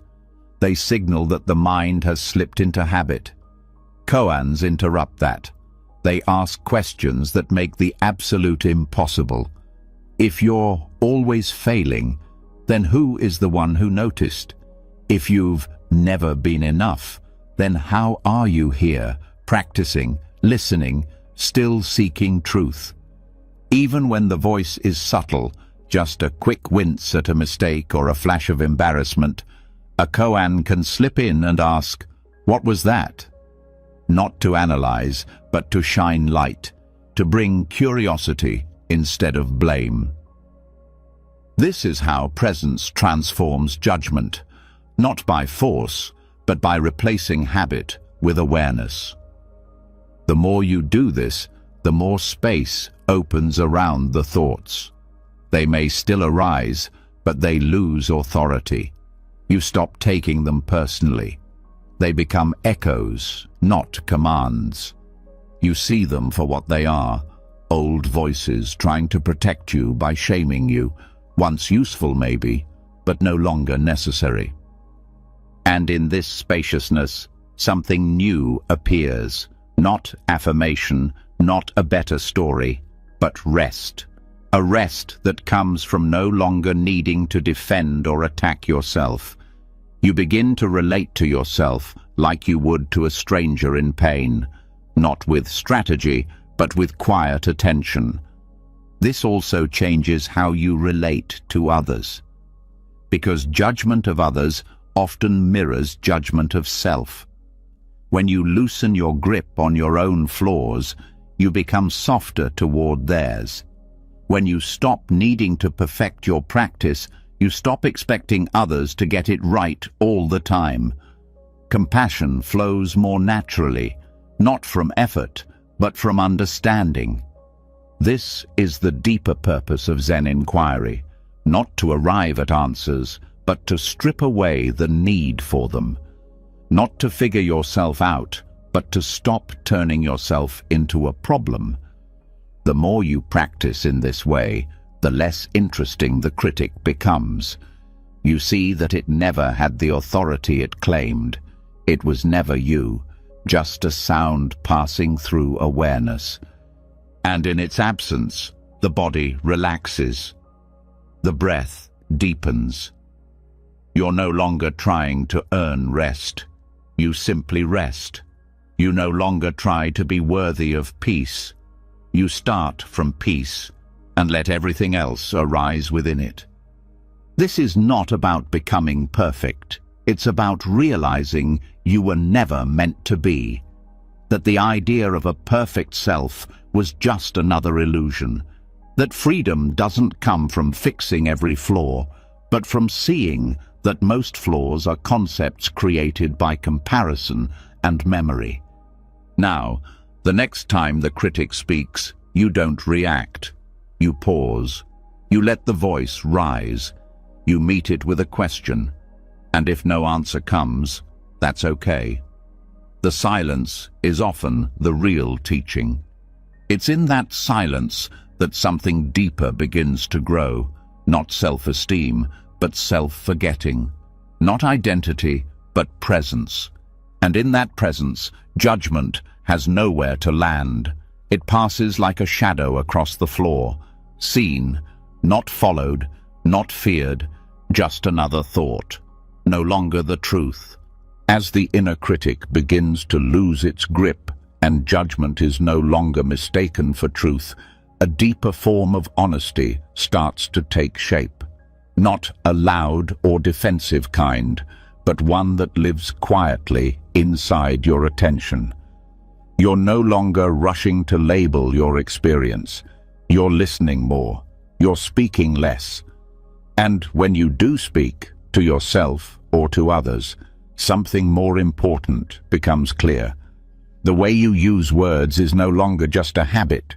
It becomes a practice, a form of inner alignment, a way to either build peace or undo it.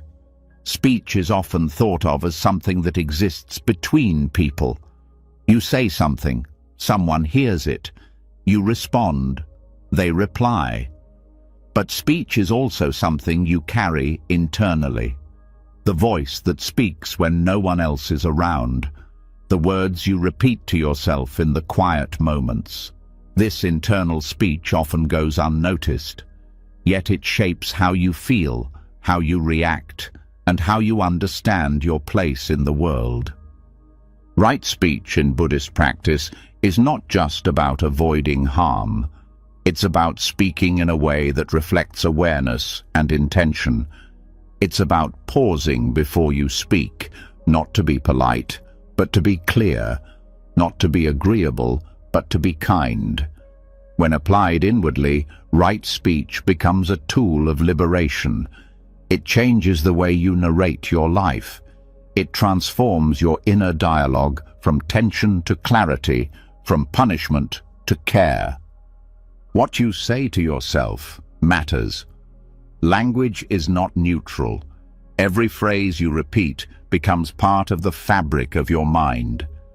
If you say, "I always mess up," that becomes a groove. If you say, "No one understands me," that becomes a lens. These words might not be spoken aloud, but they still echo inside your awareness. And over time, they shape the emotional landscape you live in. Right speech begins by noticing what kind of language lives in your head. Is it harsh? Is it sarcastic? Is it filled with assumptions about how others see you? Does it demand perfection? Is it honest? Or is it trying to keep you in line? These questions aren't meant to shame. They are invitations to pay attention to how language is shaping your reality. This is where practice begins, not with censorship, but with curiosity. You listen not to edit yourself, but to understand what habits have formed. You start to hear the tone, not just the content. Is it compassionate? Is it reactive? Is it old? Has it become automatic? Right. Speech includes 4 qualities. It is truthful, helpful, kind, and timely. Applied inwardly, this means that your inner voice does not need to flatter you or lie, but it also doesn't need to hurt you to feel true. A voice that is both honest and kind is possible. One that says, "This was hard and I see you," instead of, "You should have done better." One that says, "Let's keep trying," rather than, "You'll never change." When your inner speech changes, your nervous system begins to feel safer, because you're no longer at war with yourself. You're not waiting for criticism.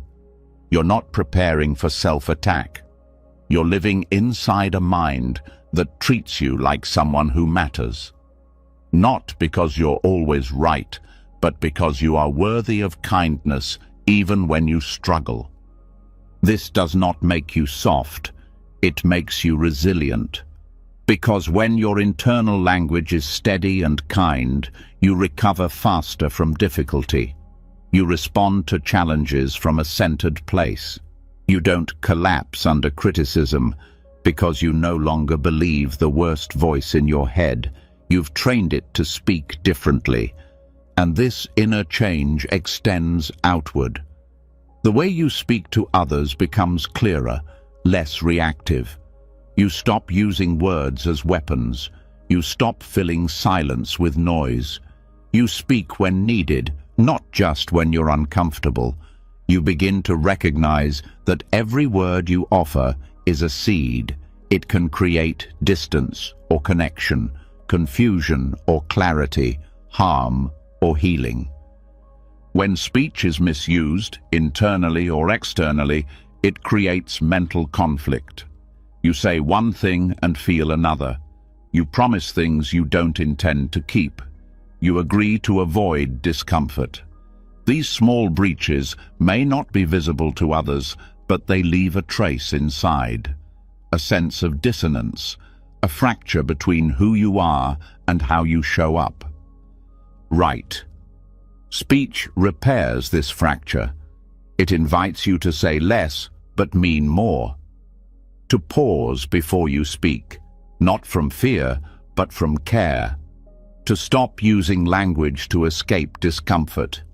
To speak what's true and trust that the truth, when offered with presence, is enough. Even silence becomes part of right speech, because sometimes silence is what kindness looks like. Not avoidance, but restraint. Not hiding, but choosing not to say what doesn't need to be said. When your speech is grounded in awareness, you no longer fear silence. You no longer rush to fill it. you let it speak its own truth. Right speech is also deeply connected to boundaries. When your internal dialogue respects you, it becomes easier to say no with clarity. Not from guilt, not from anger, but from steadiness. You're no longer using words to keep the peace at your own expense. You're no longer agreeing just to avoid conflict. You're communicating with your whole self, your values, your truth, your presence. This integrity brings peace. Not because every conversation goes well, but because you are no longer betraying yourself with your own voice. You begin to trust yourself. You begin to believe in what you say. You feel less fragmented, because your outer words and inner truth are no longer in conflict. And this trust creates space. Space to think before reacting. Space to ask questions instead of assume. Space to hold silence without panic. Space to let others speak without needing to defend. You begin to speak less from fear and more from clarity. This shift is not sudden.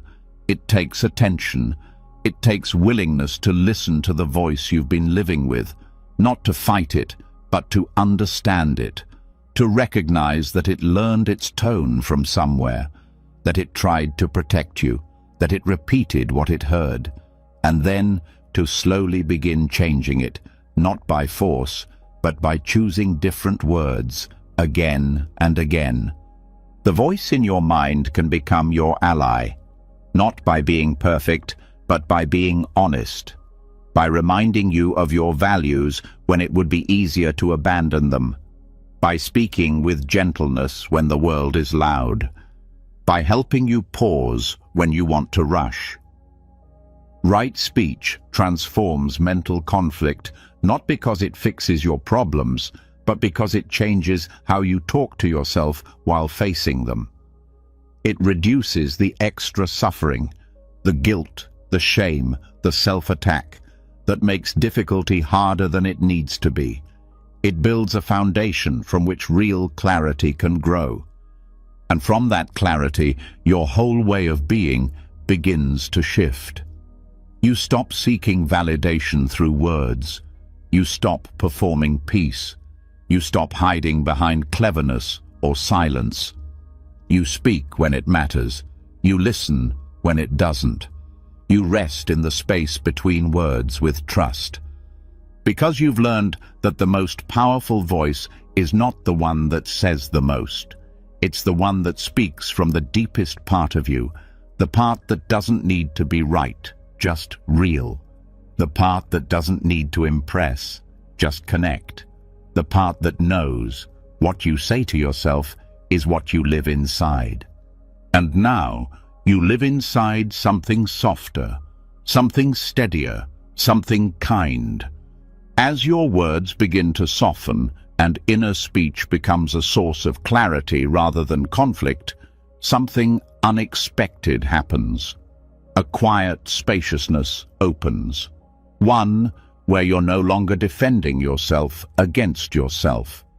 One where silence isn't a threat and truth doesn't need embellishment. But in this space, another layer of growth calls for your attention. Even when your mind is kind and your speech is clean, there are things you still cling to. Identities, habits, beliefs about who you are and how things should be. And while they may not scream like the inner critic once did, they still limit the depth of your freedom. There is a deeper letting go that does not happen once, but again and again. A practice not of control, but of surrender. Not dramatic, but intimate. It is the daily choice to release what you've outgrown, to die, not in body, but in ego, not in spirit, but in attachment. This is the practice of micro-impermanence, letting yourself die a little each day so that something more real, more honest, more present can live in its place. Dying daily is not about disappearing, it's about releasing. You let go of the version of yourself that no longer fits. You shed the expectations that weighed you down yesterday.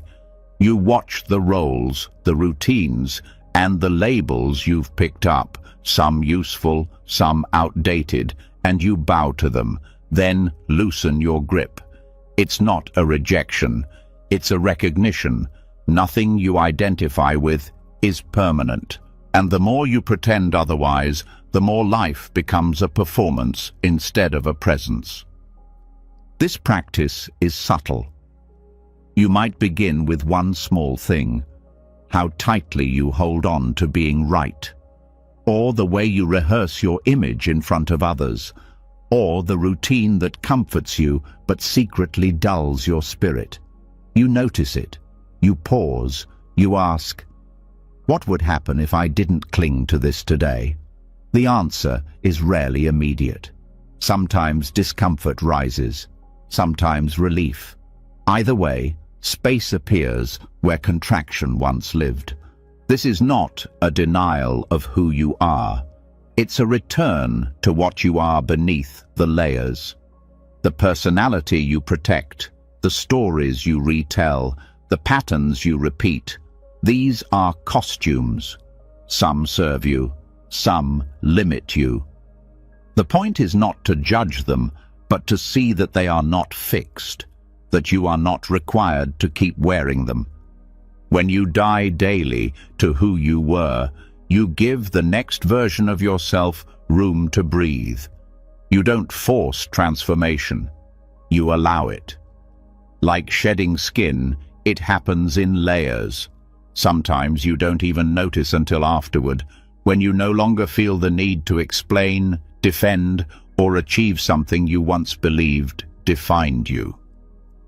This practice also reveals how much energy is spent maintaining the illusion of sameness. You wake up and unconsciously step into the same mental clothing, the beliefs, the worries, the plans. But if you were to pause and ask, what am I ready to let go of today? You might find that much of what you carry no longer serves you. Micro-impermanence invites you to look at everything with fresh eyes, to meet your thoughts, your emotions, even your habits, not as facts, but as passing forms. Nothing you feel today is guaranteed tomorrow. No belief is immune to evolution. No story is eternal. When you truly feel this, not just know it, but embody it, something within softens. The need to grip fades. You stop clinging to moments for security. You start experiencing them for what they are, brief, beautiful, and enough. This doesn't mean apathy. It doesn't mean rejecting all structure. It means becoming more intimate with change, more willing to step into uncertainty, more trusting that your worth isn't tied to consistency. It means allowing your identity to breathe, to grow, to fall apart when needed, and to rebuild itself from presence, not fear. Daily dying is also a practice of humility. It reminds you that you are not the same person you were yesterday, and neither is anyone else. It keeps you from trapping others in old stories, from expecting them to be what they were, from reacting to their past instead of meeting them in the now. This softens relationships. It breaks the cycle of resentment. You stop repeating conversations that ended long ago. You stop expecting people to behave according to the role you assigned them. When you live this way, forgiveness becomes easier. Not because nothing matters, but because you no longer expect permanence from impermanent beings. You no longer demand that people live up to who they were. You meet them with the same space you give yourself, a space that allows for change, a space that welcomes the unknown. Symbolically dying each day also means looking at your attachments with honest curiosity. What ideas about success are you holding on to? What fears shape your decisions? What routines have become cages? You don't need to burn your life down. You simply need to notice what you've become fused with and practice loosening your grip. This loosening is not passive. It requires attention. It means noticing the moment you reach for control, the moment you fall into a narrative, the moment you define yourself by pain or pride, and instead of feeding it, you pause, you breathe, you let it die, not because it's wrong, but because it's not needed anymore.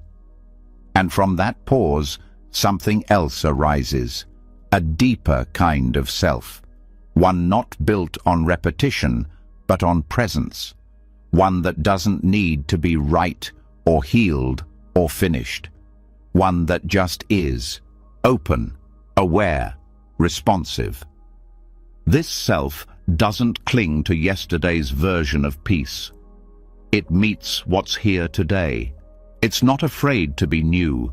It's not ashamed to change. It finds freedom in impermanence, not fear.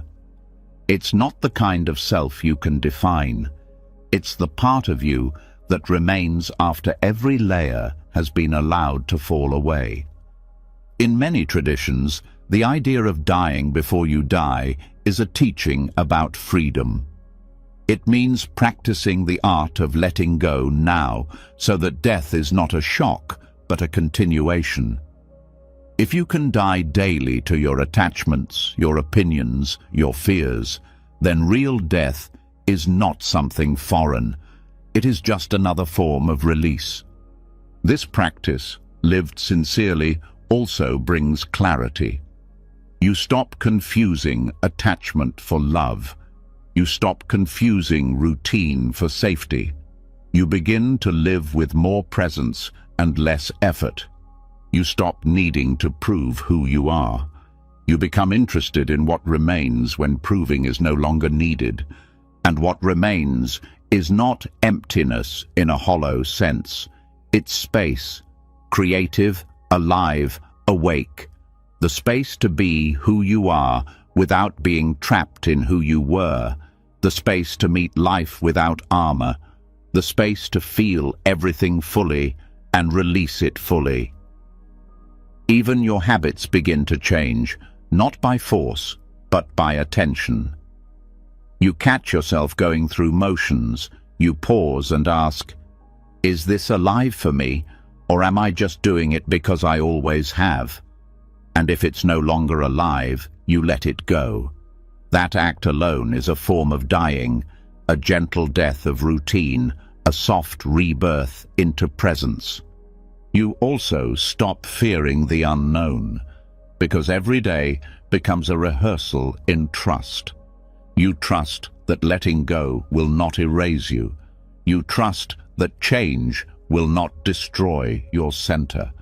You trust that something new will rise when you stop holding on to the old. Dying daily is not a dramatic practice. It's quiet. It's made of moments.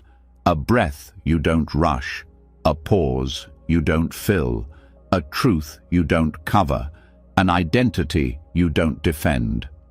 It is not about detaching from life. It is about stepping into it more fully, because you're no longer weighed down by what you think it should be. And now, from this place of soft release, something new becomes possible, not more effort, not more control, but more space, more honesty, more trust in what happens when nothing is held too tightly. This is not the end of something. It is the beginning of a new rhythm, one that flows with change, one that honors endings without fear, one that knows the deepest kind of peace comes not from holding on, but from letting go.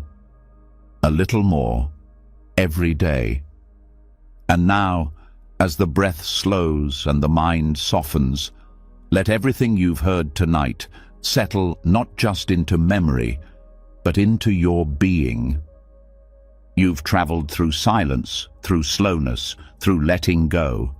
You've stepped away from comparison, ego, and craving. You've sat with truth, touched stillness, and released identities you never needed to carry. You've forgiven. You've listened. You've remembered that peace doesn't come from becoming someone else. It comes from fully being who you already are, without clinging, without performing, without fear. Each teaching, from the wisdom of impermanence to the power of right speech, isn't just something to know. It's something to return to. In every breath, in every moment, in every step. So tonight, let yourself rest, not because you've reached the end, but because you've remembered the beginning. Peace was never far. It was simply waiting for your attention.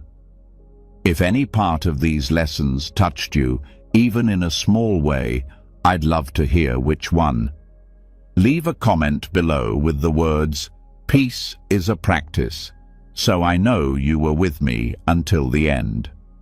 Share what stood out or what you're letting go of tonight. And if you want to keep walking this path together, one breath, one step, one quiet moment at a time, make sure to subscribe and turn on the bell. More teachings are waiting, and you're always welcome here. Now rest. You've remembered enough for today.